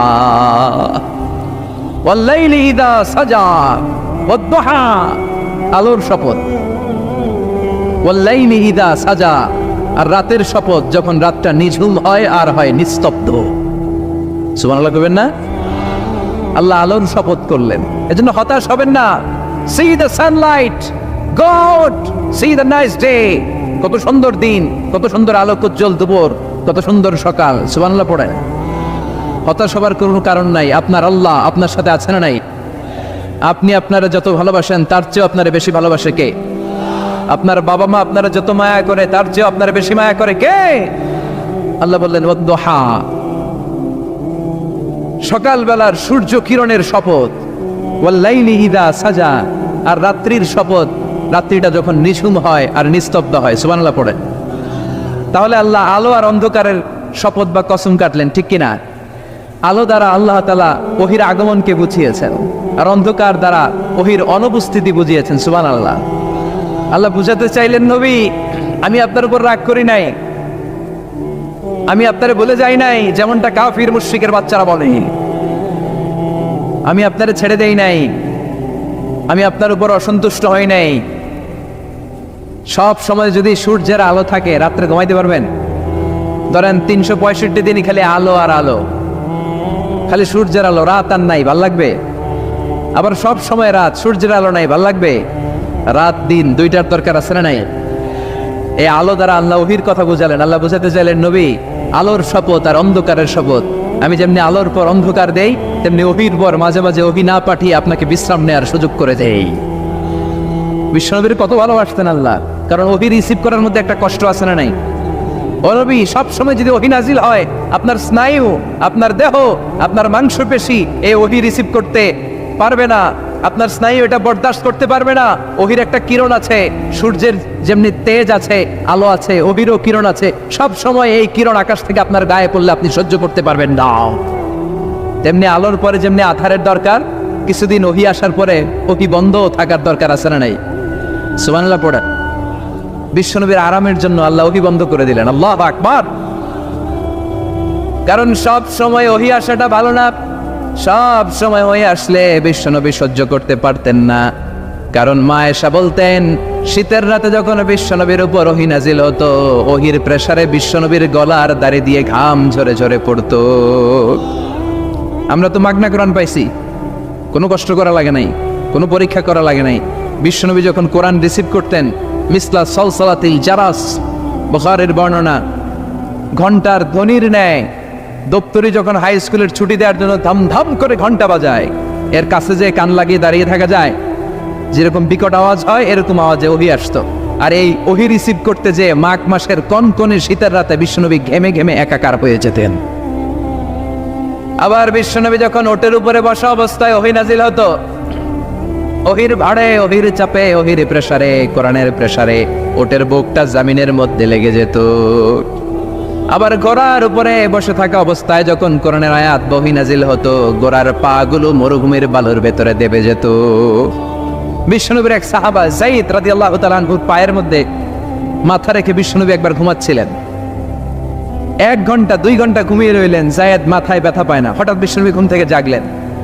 জাগার পর ওইখানে কি হয়েছে? এত গ্যাদারিং এর ভেতরে সমস্যা তো হবেই, গরম লাগবে, ধাক্কা ধাক্কি, আমারে দেখা যাবে না, এই ভাই আপনি সরান, এই ক্যামেরা নামাও, এগুলো বলা যাবে? এগুলো বললে আজকে আমি ওয়াজ করতে পারবো? যে যেইখানে যে অবস্থায় আছেন আল্লাহর ওয়াস্তে বসেন। আমি আর অল্প কয়েক মিনিট কথা বলবো। আমি জানি অনেকে আমাকে দেখতে পাচ্ছেন না, মাইকের অবস্থাও ভালো না, যতটুকু শোনা যায় পিন ড্রপ সাইলেন্ট লাগবে, পিন পতন নীরবতা। নীরব না হলে তো ওয়াজ করা যাবে? আর কোনো আওয়াজ শুনবো আমি? তাহলে থামেন। ওহি রিসিভ করতে বিশ্বনবীর কত কষ্ট হতো খেয়াল করে শুনুন। আবার ডানে বায়ে তাকায়। শাওয়ারের ভাইয়েরা এদিকে তাকান, আমার দিকে হয়েছে, বাস আমার দিকে তাকান। ওহি রিসিভ করতে বিশ্বনবীর কত কষ্ট হতো। যায়েদ রাদিয়াল্লাহু তাআলা আনহুর পায়ের মধ্যে মাথা রেখে বিশ্বনবী শুয়ে আছেন। 1 ঘন্টা 2 ঘন্টা শুইলেন, উনি ব্যথা পায় না। হঠাৎ বিশ্বনবী ঘুম থেকে জাগলেন। জাগার সাথে সাথে আকাশ থেকে কোরআনের আয়াত নাজিল হতে লাগলো। আর যায়েদ বলে 2 ঘন্টায় আমার কিছু হয় না, কিন্তু যখনই আমার রানের মধ্যে মাথা রেখে বিশ্বনবী শুয়ে আছেন আর কোরআনের আয়াত নাজিল হতে লাগলো, আমার মনে হচ্ছে আমার রানটা ফেটে টুকরা টুকরা হয়ে যাবে, আমার হাড্ডি ফেটে খান খান হয়ে যাবে। ওহির বার, তার মানে একটা কাঠিন্যতা আছে না নাই? এজন্য আল্লাহ বিশ্বনবীরা ডেকে বললেন, নবী আমি রাগ হই নাই, আমি আপনারে বলে যাই নাই। বারবার সূর্যের আলো থাকলে, সব সময় সূর্যের কিরণ থাকলে যেমনি আরাম লাগে না, বারবার ওহি রিসিভ করতে যেই কষ্টটা আপনার হয়, আমি আরশের উপর থেকে দেখে আমার সহ্য হয় না। এজন্য আপনাকে বিশ্রামের ব্যবস্থা করে দিলাম, এই জন্য কিছুদিন ইচ্ছা করে আমি অভিবন্ধ করে দিলাম। ওয়াদ-দুহা ওয়াল-লাইলি ইযা সাজা মা ওয়াদ্দাআকা রাব্বুকা ওয়া মা ক্বালা। সকালবেলার সূর্য কিরণের শপথ, রাতের নিস্তব্ধতার নিঝুম রাত্রির শপথ। মা ওয়াদ্দাআকা রাব্বুকা ওয়া মা ক্বালা। আপনার রব আপনারে ভুলে যায় নাই, আপনার উপর অসন্তুষ্ট হয় নাই। সুবহানাল্লাহ পড়েন। তাহলে কাফেররা যা বলেছে এটা ওদের মুখের উপরে, জোরে কোন ঠিক কিনা? উম্মে জালিল বিশ্বনবীকে যে গালি দিয়েছে, ওর গালি ওর মুখের উপরে, জোরে বলেন ঠিক কিনা? আমার নবীরে যারা কবি বলে গালি দেয়, ওই গালি ওদের মুখের উপরে, ঠিক কিনা?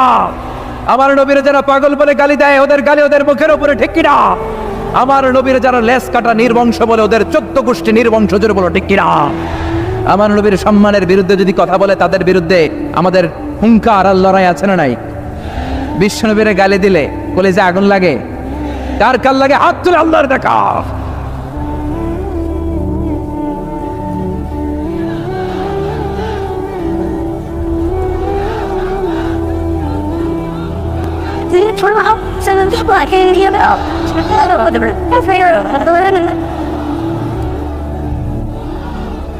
বিশ্বনবীর সম্মান, এটার কোনো তুলনা হয়?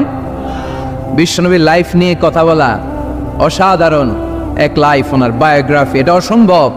এটা তলাবিহীন সাগরের মতো। বিশ্বনবী নিয়ে যদি কথা বলতে শুরু করে, এটা অনেকটা তলাবিহীন সাগরের মতো। এটা সাগর কিন্তু কি নাই, কথা কয় না, কি নাই?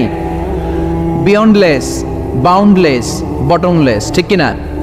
As a father, as a husband, as a teacher, as a lawgiver, as a lawmaker, as a reformer of the society, as a messenger, as a commander, Muhammad is the superman of the world.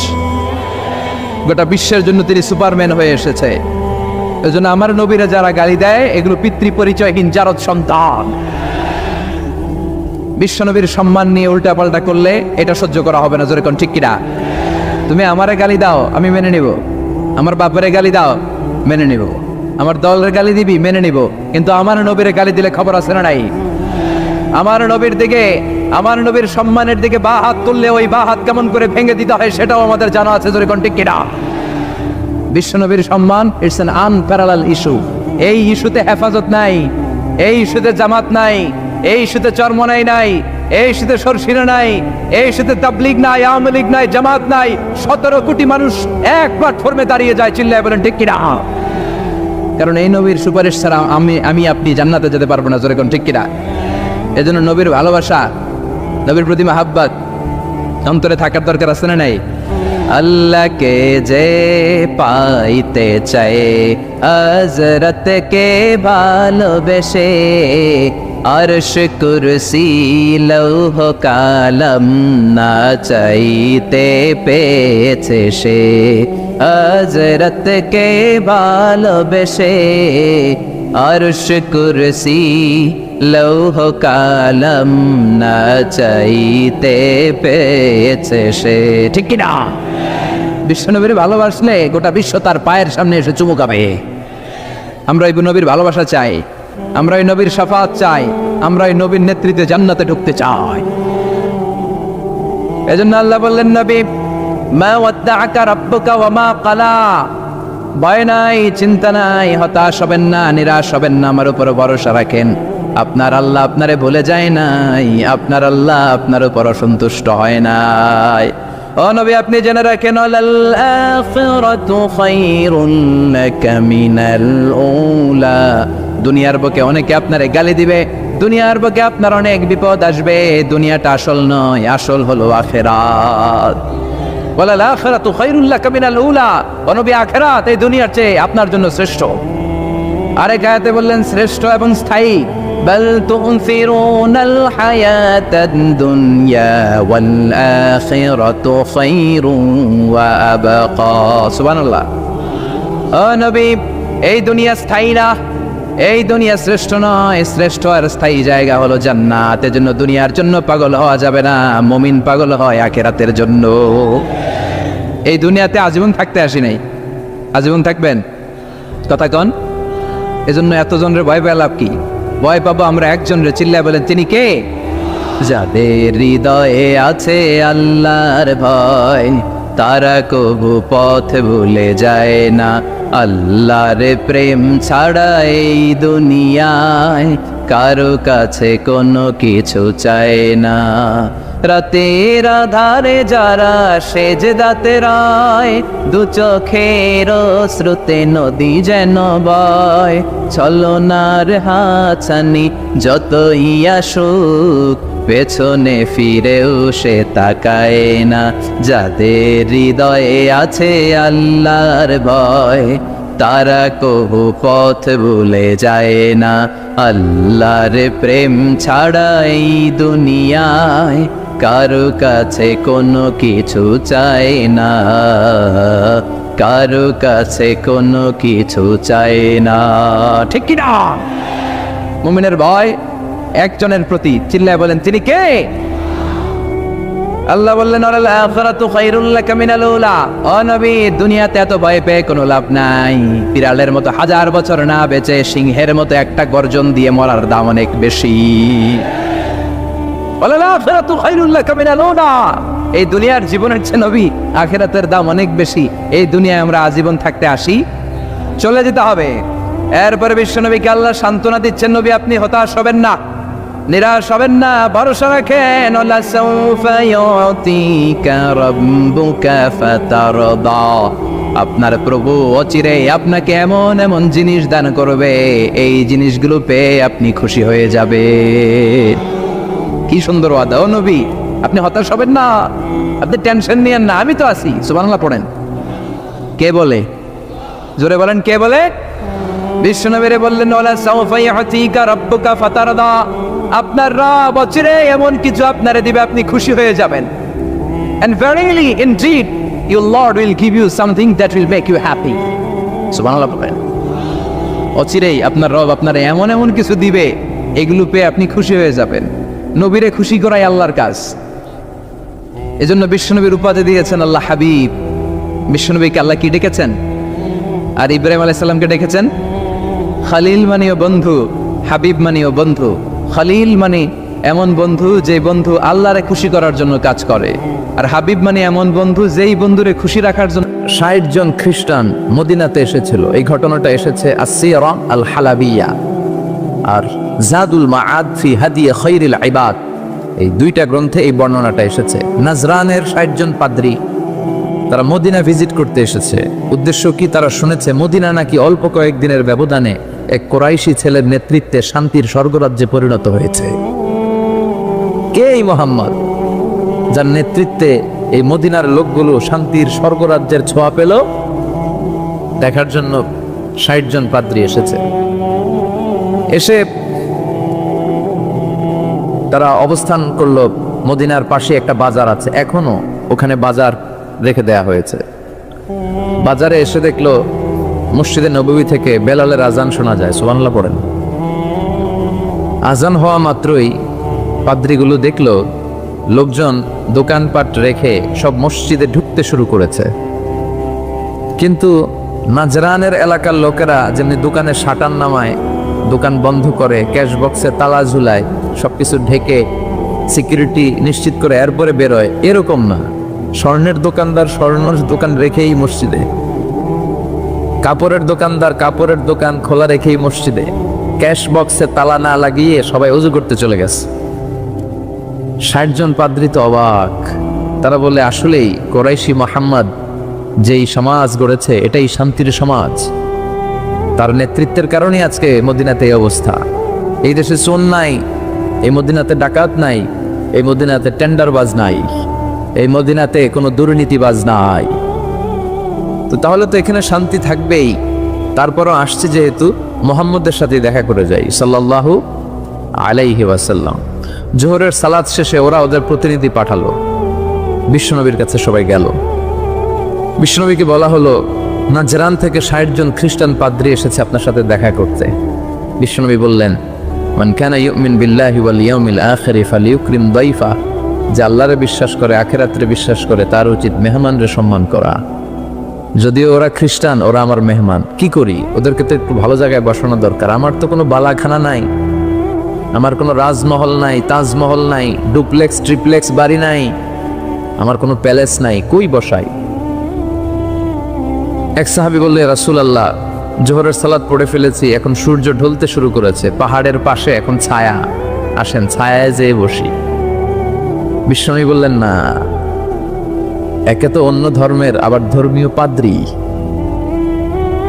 পাদ্রী, এদের সম্মান আছে, ওইখানে নিয়ে কিভাবে বসাই আমি? আরেকজন বলল, ইয়া রাসূলুল্লাহ, আমার খেজুর বাগানের খেজুর সব পেকে গেছে, গত সপ্তাহে পেড়ে ফেলেছি, এবার আমার খেজুরের ডালপালা পাতা দিয়ে আমি একটা বিছানা বানাই, ওইটার উপরে নিয়ে বসেন 60 জনকে। বিশ্বনবী বললেন, না, তো দামি মেহমান, এখানে বসাইলে তো হবে না। উপায়ন্তর না পেয়ে বিশ্বনবী বললেন, ওদের জন্য আমার মসজিদে নববীর তালা খুলে দাও। 60 জন খ্রিস্টান পাদ্রী মসজিদে নববীতে ঢুকলো, এবং আল মাশরিক মানে পূর্ব দিক হচ্ছে ওদের কেবলা। বিশ্বনবীর সাথে মিটিং করার পরে পূর্ব দিকে বসে ওরা ইবাদত করলো। সুবহানাল্লাহ পড়বেন না? এই হচ্ছেন আমাদের বিশ্বনবী, যিনি মানবতাকে স্যালিউট করেছেন, মানবতাকে সম্মান দেখিয়েছেন। এখানে উনি খ্রিস্টান আস্তিক নাস্তিক দেখে নাই, উনি দেখেছে এরা মানুষ। এরা কি মানুষ। এজন্য ইসলাম চায় আমাদেরকে মানুষের মতো মানুষ বানাতে। কিসের মতো মানুষ? মানুষের মতো মানুষ। আমরা যেন মানুষের মতো মানুষ হতে পারি, আল্লাহ তৌফিক দাও। তাহলে ইসলাম যে মানবতার ধর্ম, এটা বুঝতে পারছেন? 3 নাম্বার, আশ-শুমুল, অল এনকম্পাসিং সোশ্যাল সিস্টেম। ইসলাম হচ্ছে একটা সামগ্রিক, the way of life, encompassing way of life, সামগ্রিক জীবন ব্যবস্থা। এটা একটা ফুল প্যাকেজ, এটাকে আলাদা করে মানা যায় না। এটা মানলে পুরোটাই মানতে হয়, পুরোটাই। অনেকে সুবিধা মতো মানে, আছে না নাই? মিষ্টি খাওয়ার সুন্নত মানে, আছে না নাই?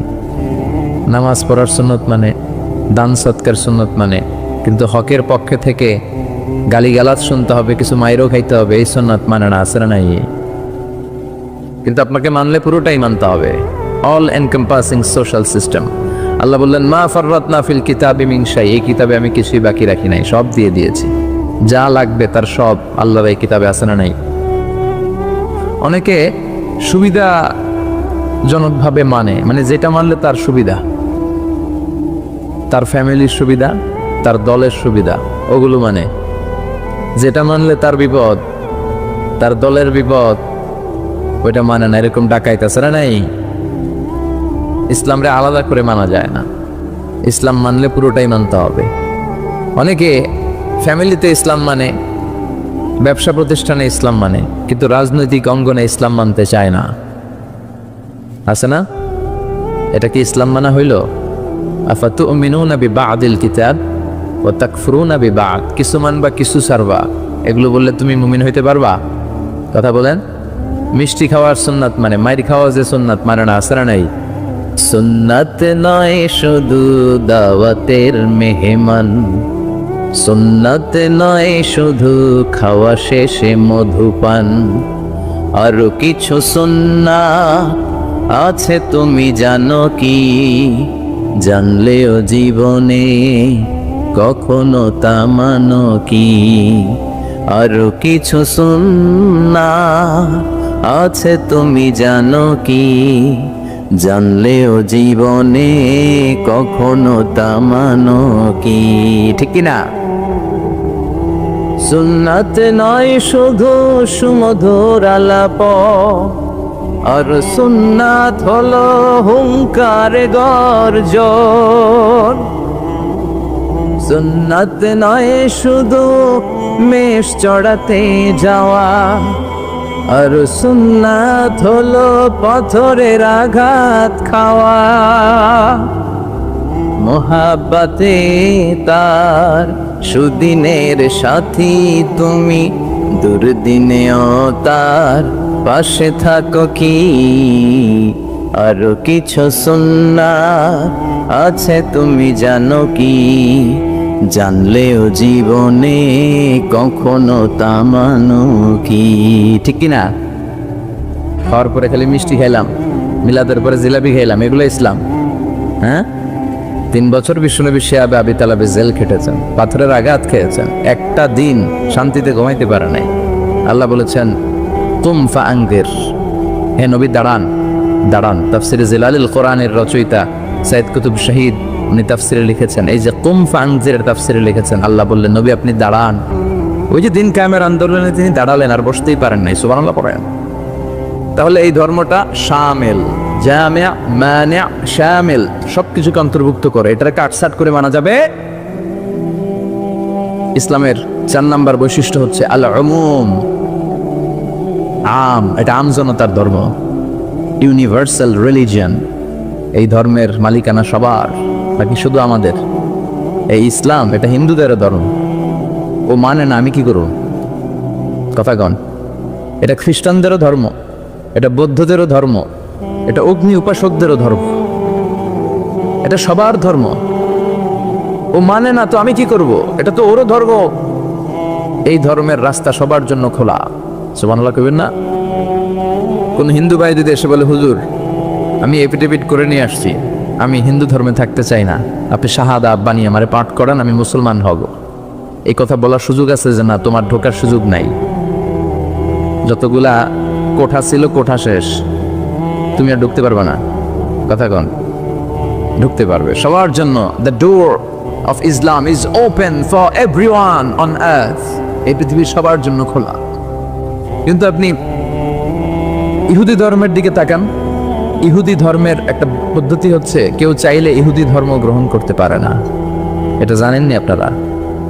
খ্রিস্ট ধর্ম গ্রহণ করা যায়, ইসলাম ছেড়ে দিয়ে আপনি খ্রিস্ট ধর্ম গ্রহণ করতে পারবেন। এই জন্য দেখবেন অনেক ব্যাপটিস্ট মিশনারি আছে বাংলাদেশের পাহাড়ি এলাকায়, ওখানে নৃগোষ্ঠী চাকমা টাকমাদেরকে খ্রিস্টানরা খ্রিস্টান বানায় ফেলায়। তারপর উত্তরবঙ্গে মঙ্গা পীড়িত এলাকা, ওখানে টাকা পয়সা দিয়ে আমাদের অনেক মুসলমানরাও খ্রিস্টান বানানোর চেষ্টা করে, কারণ খ্রিস্ট ধর্মে এটা আছে। কিন্তু ইহুদি ধর্মে এই সিস্টেম নাই। কত বড় গাদ্দার! ওদের ধর্ম যদি কেউ মানতেও চায়, ওরা ঢুকতেও দেয় না। বাই বর্ন ইহুদি হইলে সে ইহুদি, তাও বাবা ইহুদি হইলে হবে না, মা ইহুদি হইতে হবে। কথা কন। বাবা ইহুদি, কিন্তু এই ইহুদি বাবা বিয়ে করছে খ্রিস্টান মহিলারে, তাদের ক্রসিং এ যে বাচ্চা আসবে ওটা ইহুদি হয় না, ওটা খ্রিস্টান। কত বড় গাদ্দার! শুধু মা যদি ইহুদি হয় তাহলেই তার সন্তান ইহুদি হওয়ার মর্যাদা পাবে। নাউজুবিল্লাহ পড়েন। আমাদের ধর্মটা কি এমন? আমাদের রবের পরিচয় কি? আলহামদুলিল্লাহি রাব্বিল আলামিন। তিনি গোটা বিশ্বের রব, জগৎ সমূহের রব। সাগর জগৎ, মহাকাশ জগৎ, সৌর জগৎ, অদৃশ্য জগৎ, সব জগতের মালিক তিনি, সবার রব তিনি। নাকি আল্লাহ বলছে আলহামদুলিল্লাহি রাব্বিল মুসলিমিন, তিনি মুসলমানদের রব। আলহামদুলিল্লাহি রাব্বিল মুত্তাকিন, তিনি মুত্তাকিনদের রব। আলহামদুলিল্লাহি রাব্বিস সালিহিন, তিনি নেককার লোকদের রব বলেছে। তিনি বলেছে আলহামদুলিল্লাহি রাব্বিল। তাহলে আল্লাহ সবার আল্লাহ। এরপর বিশ্বনবীর পরিচয়ে আল্লাহ বললেন, ওয়ামা আরসালনাকা ইল্লা রাহমাতাল লিল, ও নবী, I have sent you as a mercy for the entire universe. ও নবী, আপনার আমি গোটা বিশ্বের সবার জন্য রহমত করে প্রেরণ করেছি। কোন সুবহানাল্লাহ।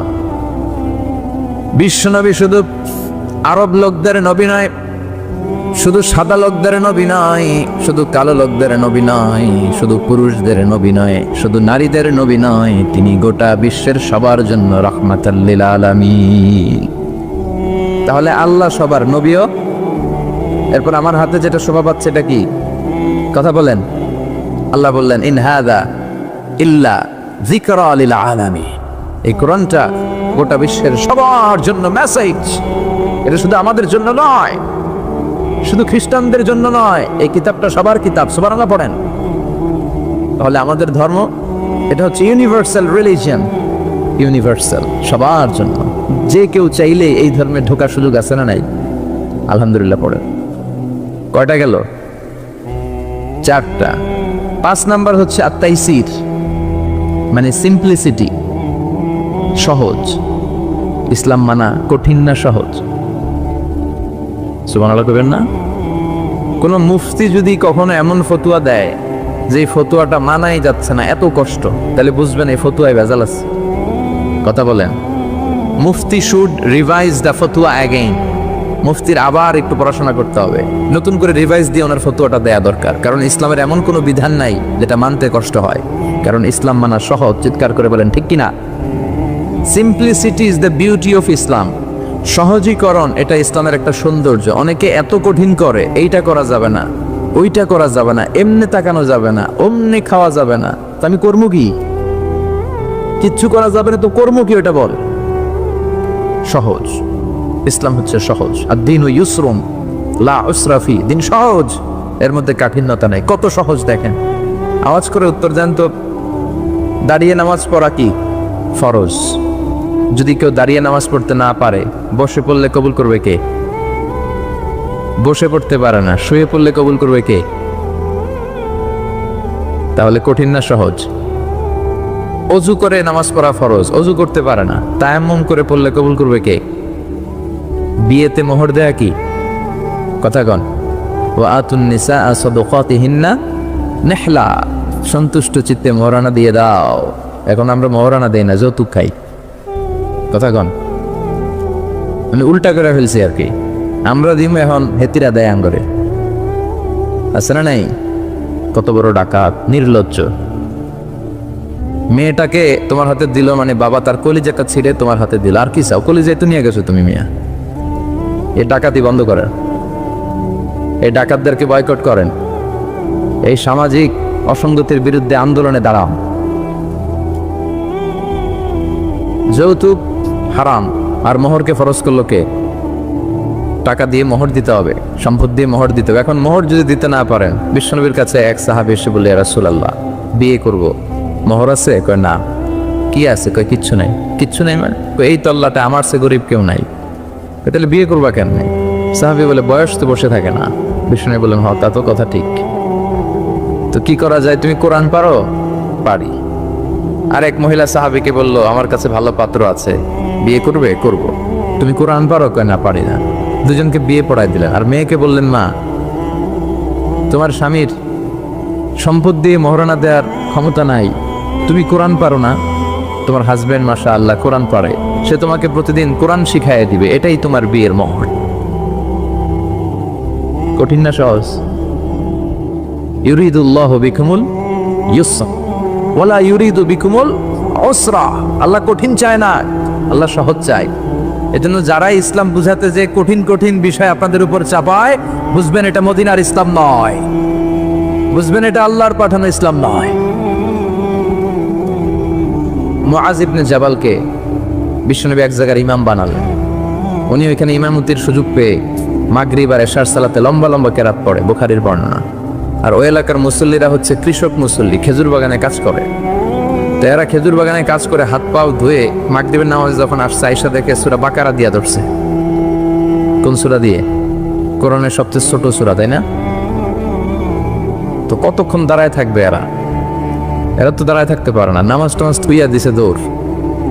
নিজেরা নামাজ পড়ে বিশ্বনবীর কাছে বিচার, ইয়া রাসূলুল্লাহ এমন ইমাম পাঠাইছেন, দেখেন আমরা হইতেছি কৃষক সাহাবী, খেজুর বাগানে কাজ করি, আর ইমাম সাহেব ধরছে মাগরিবে সূরা বাকারা, এশার সালাতে সূরা আলে ইমরান। বিশ্বনবী রেগে গেলেন, মুআজ ইবনে জাবালকে ডেকে পাঠালেন। বিশ্বনবী রেগে ওনাকে বললেন, আফাত্তানুন আনতা ইয়া মুআজ, মুআজ তোমার কি ফিতনা বাজানোর জন্য এলাকা ইমাম বানাইছিলাম? তুমি কি ফিতনা তৈরি করছো? খবরদার, ইয়াসসিরু ওয়ালা তুআসসিরু, সহজ করে ইসলামকে প্রকাশ করবা, কঠিন করো না। বাশশিরু ওয়ালা তুনাফিরু, মানুষকে দিনের দিকে ডাইকো, দিন থেকে ভাগায়ও না। আমরা মানুষকে দিন থেকে ভাগাই। আমরা এমন এমন ভাবে দিনকে প্রকাশ করি আর প্রচার করি, মানুষ দিনের কথা শুনলে দেয় দো, ওই সাহাবাদের মতো। জোরে বলেন ঠিক কিনা? তাহলে ইসলাম মানে কঠিন না সহজ? বিশ্বনবী সাহাবাদেরকে নিয়ে মসজিদে নববীতে কথা বলছেন। ইন দ্য মিন টাইম এক বেদুইন, মানে আরবি লোক, সভ্যতার ছিটে ফোটা সে দেখে নাই, বেদুইন লোক, ওট নিয়ে মসজিদে নববীর দরজা খুললা, মসজিদের ভিতরে ওট লয়ে ঢুকছে। শুনতেছেন? এরপর মসজিদে নবীর পিলারে ওট বেঁধে মসজিদে নবীর মাঝখানে পেশাব করতে বসছে।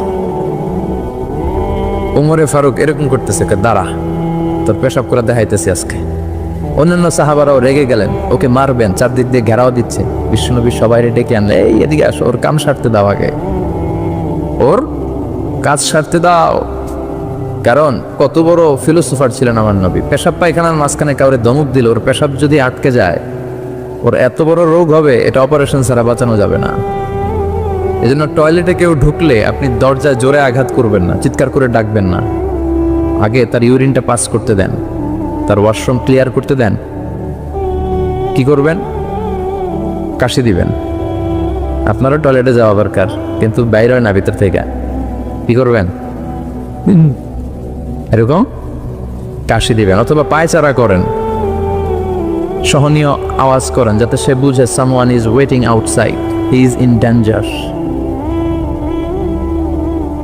হি ইজ ইন ডেঞ্জার, যে কোনো সময় কাম সারা দিতে পারে।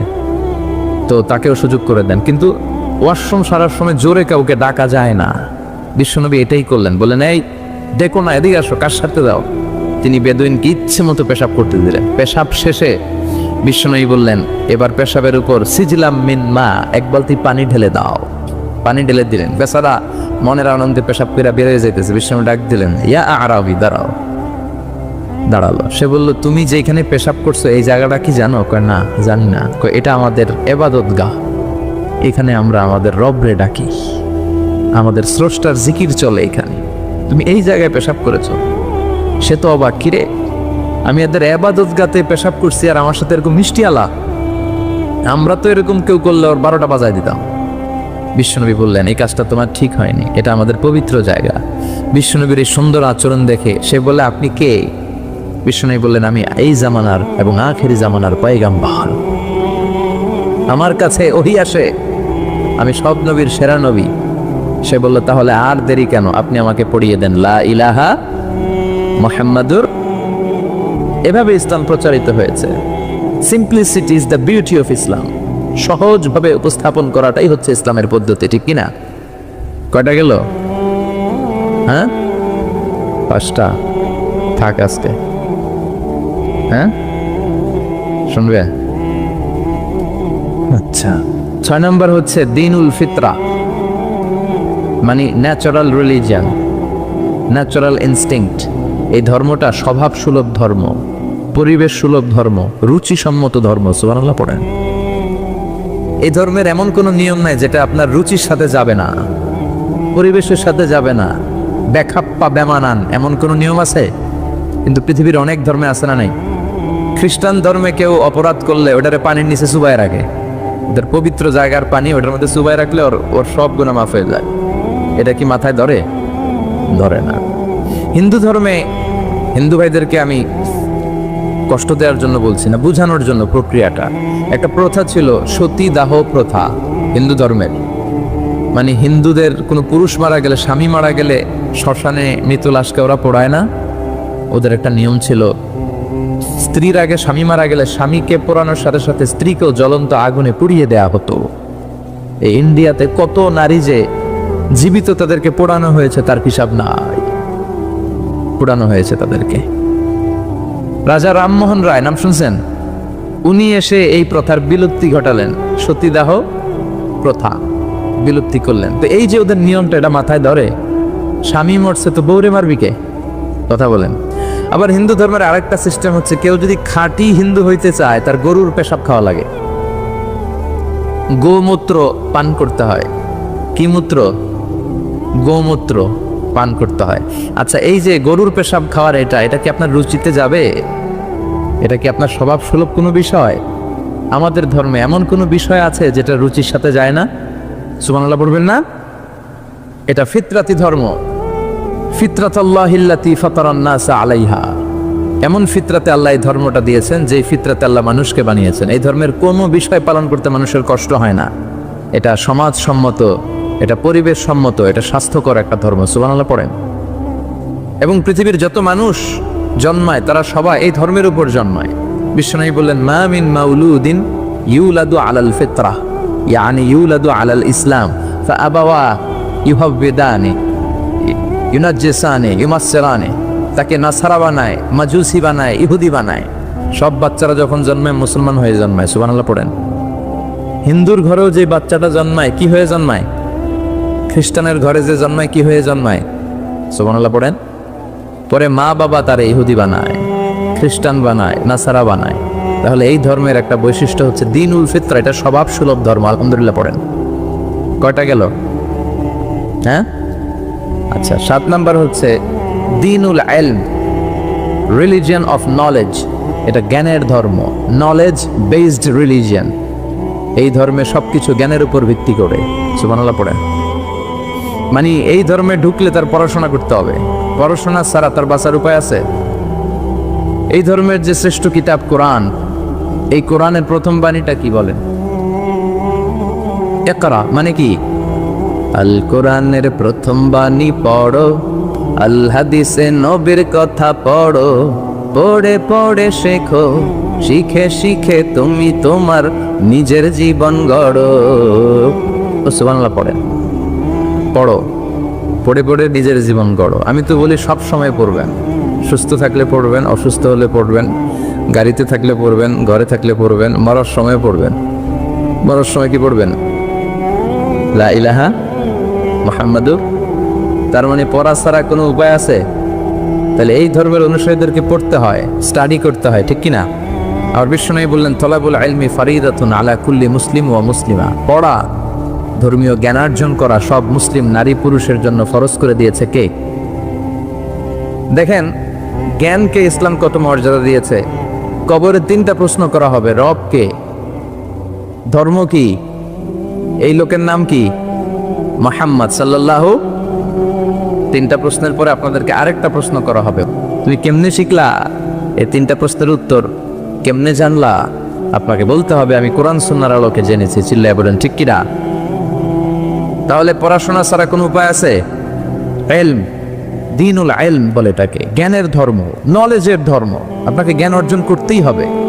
আবু দারদা রাদিয়াল্লাহু তাআলা আনহু একজন সাহাবী, উনি বলেছেন কুন আলিমান, আলেম হও, কি হও, আও মুতাআল্লিমান, অথবা আলেমের কাছে শিখো, আও মুহিব্বান, অথবা আলেমকে ভালোবাসো, আও মুত্তাবিআন, অথবা আলেমের অনুসরণ করো। শুনতেছেন? কোন আলেমান, আলেম হও, আও মুতাআল্লিমান নয় আলেমের কাছে শেখো, আও মুহিব্বান অথবা আলেমকে ভালোবাসো, আও মুত্তাবিআন অথবা আলেমের অনুসরণ করো, ওয়ালা তাকুনিল খামিস, 5 নাম্বারটা হইও না। এই 4টা হও, 5 নাম্বারটা হইও না। 5 নাম্বারটা কি? আলেম বিদ্বেষী। ফাতাহলিক, আলেমের বিরুদ্ধে লাগলে, আলেমদের ব্যাপারে অন্তরে বিদ্বেষ রাখলে তোর দুনিয়াও শেষ, আখিরাতও শেষ। চিল্লায় বলেন ঠিক কিনা? ওয়ালা তাকুনিল খামিস, 5 নাম্বারটা হইও না, ওই লাইনে যাও না, ওই লাইনে গেলে সব শেষ। তাহলে ইলম অর্জনের দরকার আছে না নাই? আমাদের ধর্ম এটা জ্ঞানের ধর্ম। আলহামদুলিল্লাহ পড়েন। কয়টা গেল? হ্যাঁ, 8 নাম্বার হচ্ছে দ্বীনুস সালাম। আমাদের ধর্মটা হচ্ছে দ্য রিলিজিয়ন অফ পিস, শান্তির ধর্ম। সুবহানাল্লাহ বলবেন না? এজন্য শান্তির বার্তা পৌঁছানোকে এই ধর্মের গ্রিটিংস, অভিবাদন পদ্ধতি বানিয়ে দেওয়া হয়েছে। সালাম, কারোর সাথে দেখা হইলে কি করতে হয়? সালাম দাও।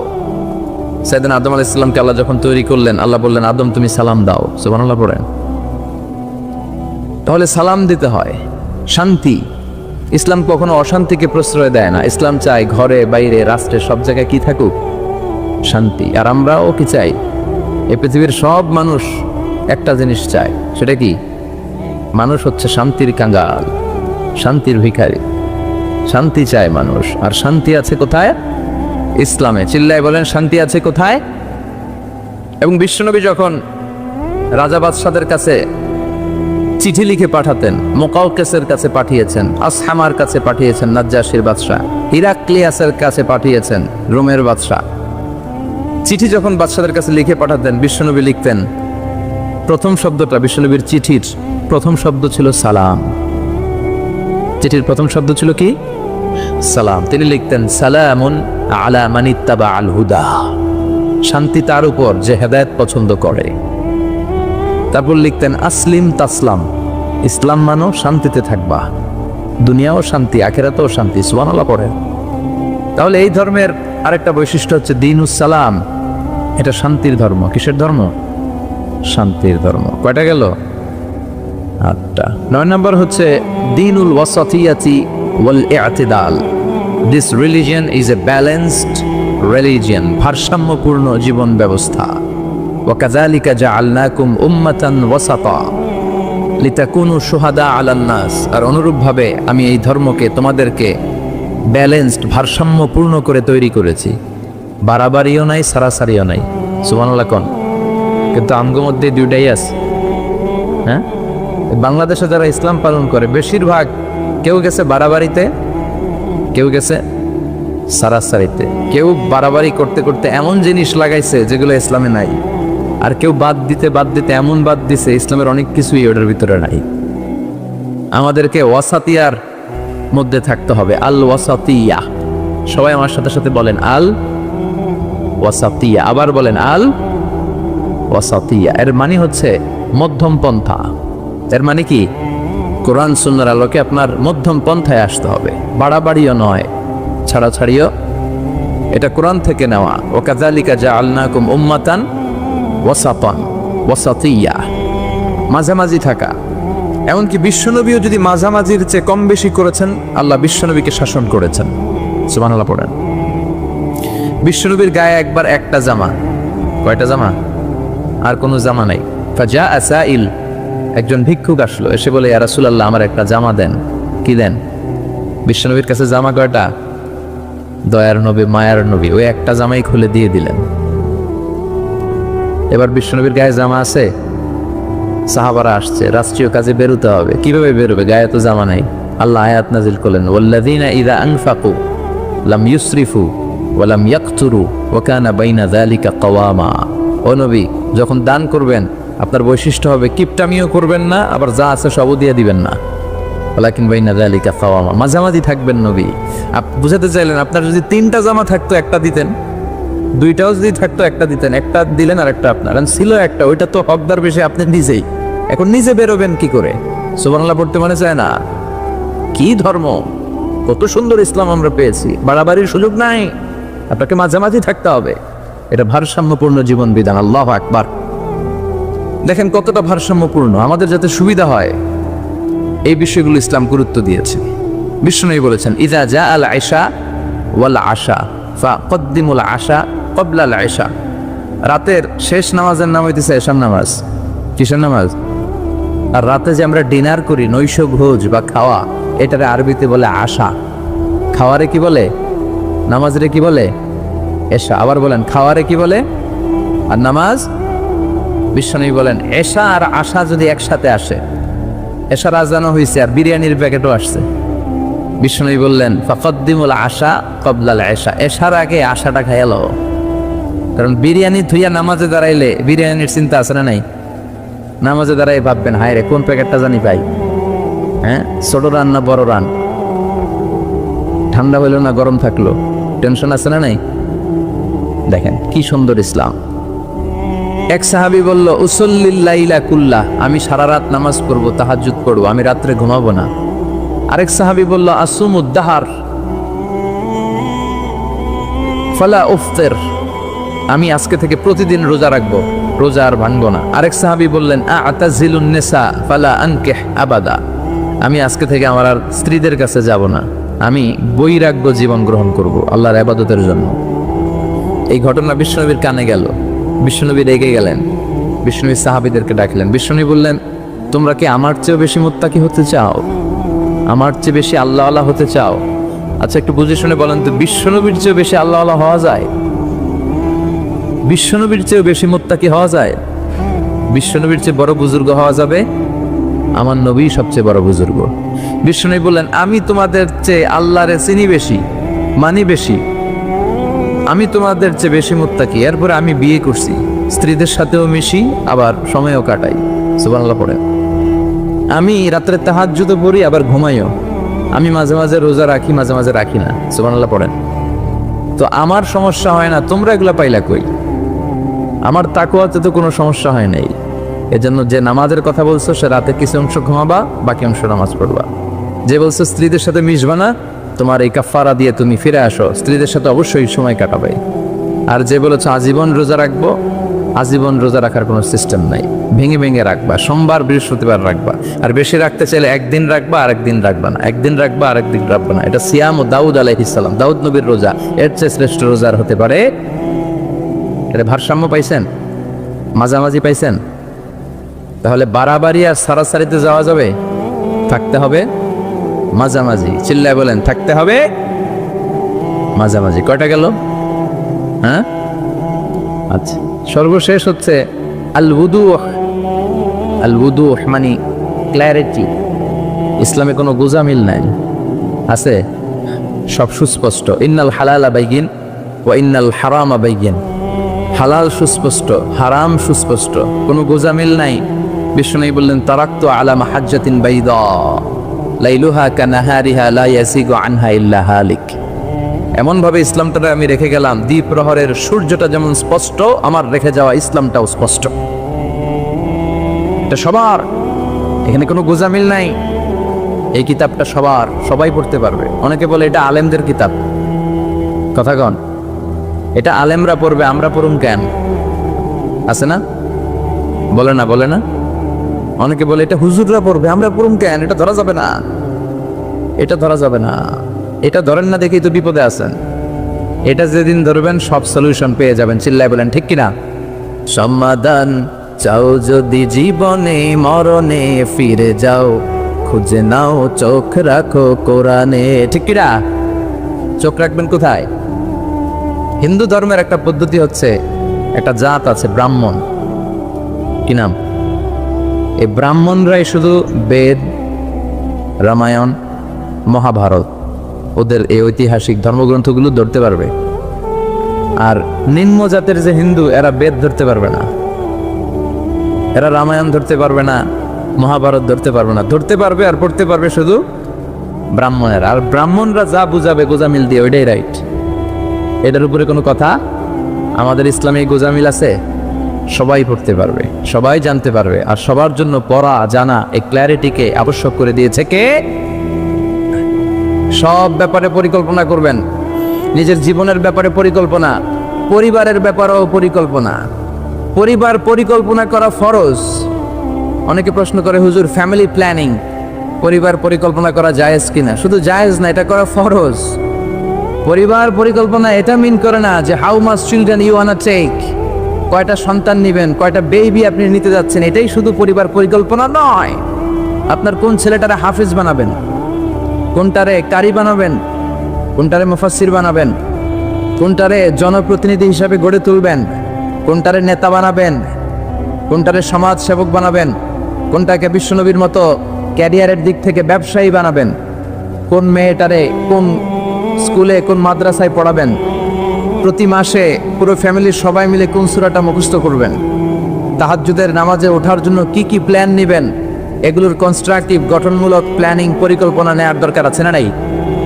এটাই হচ্ছে পরিবার পরিকল্পনা।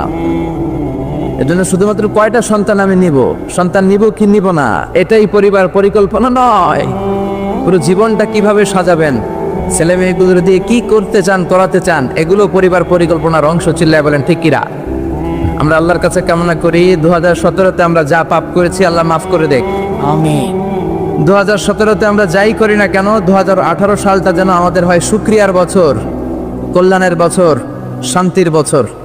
সব ধরনের দাঙ্গা হাঙ্গামা, পেট্রোল বোমা, হরতাল, মারামারি থেকে আল্লাহ আমার সুজলা সুফলা শস্য শ্যামলা সোনার বাংলাদেশকে হেফাজত করুক, আমরা পড়ি আমিন। 2018 সালের একটা নামাজ যাতে আমাদের কাজা না হয়, প্রতিদিন যাতে কোরআনের তেলাওয়াত দিয়ে আমাদের সকালটা শুরু হয়, আল্লাহ তৌফিক দাও, পড়েন আমিন। সম্মানিত ভাইয়েরা, আমাদের সময় খুব কম, কথা অনেক বেশি, এজন্য ভূমিকাতে আর কথা না বলে আমরা সরাসরি আলোচনায় চলে যাই। তার আগে আমরা শুরুতেই আল্লাহ তাআলার দরবারে শুকরিয়া জানাই যে আল্লাহ তাআলা আমাদেরকে এরকম চমৎকার একটি পরিবেশে বিকেলবেলায় মহাবিশ্বের মহাবিশ্বয় মহাগ্রন্থ আল কোরআন আল করিম থেকে কিছু কথা শুনবার জন্য তৌফিক এনায়েত করেছেন। আমরা ফরমালি আল্লাহকে থ্যাঙ্কস জানাই, ধন্যবাদ জানাই। আসুন হৃদয় নিংড়ানো মনের সবটুকুন ভালোবাসাকে উজাড় করে দিয়ে সিংহ শার্দুলের মতো গর্জন করে, আকাশ বাতাস প্রকম্পিত করে, মন প্রাণ বুক মুখ একসাথে করে, দেহের সবটুকুন শক্তি গলার এই মাঝ বরাবর এনে আমরা চিৎকার করে পড়ি আলহামদুলিল্লাহ। সবাই পড়েন রব্বানা লাকাল হামদ হামদান কাসীরান তাইয়িবান মুবারাকান ফীহি ইয়া রাব্বি লাকাল হামদু কামা ইয়ানবাগি লিজালালি ওয়াজহিকা ওয়া আযীমি সুলতানিকা লাকাল হামদু বিল ঈমান লাকাল হামদু বিল ইসলাম লাকাল হামদু বিল কোরআন। আমরা প্রশংসা করলাম কার? জিকির করলাম কার? আল্লাহর নাম ছাড়া আর কারো জিকির আমরা করি? আমরা কি মা দুর্গার জিকির করি? আমরা কি রামকৃষ্ণের জিকির করি? কৃষ্ণের জিকির করে হিন্দুরা। ওরা বলে जो तो मिटाना चाहे जीवन का तृष्णा सुबह शाम बोल बंदे कृष्ण कृष्ण कृष्णा। আর আমরা বলি जो तो मिटाना चाहे जीवन का जाला सुबह शाम बोल बंदे अल्लाह अल्लाह अल्लाह। ঠিক কিনা? जो तो मिटाना चाहे, যে মিটাতে চায় জীবন কা তৃষ্ণা, জীবনের তৃষ্ণা, সুবহে শাম সকাল সন্ধ্যা বল বান্দে বান্দা তুমি বলো কৃষ্ণা কৃষ্ণা কৃষ্ণা।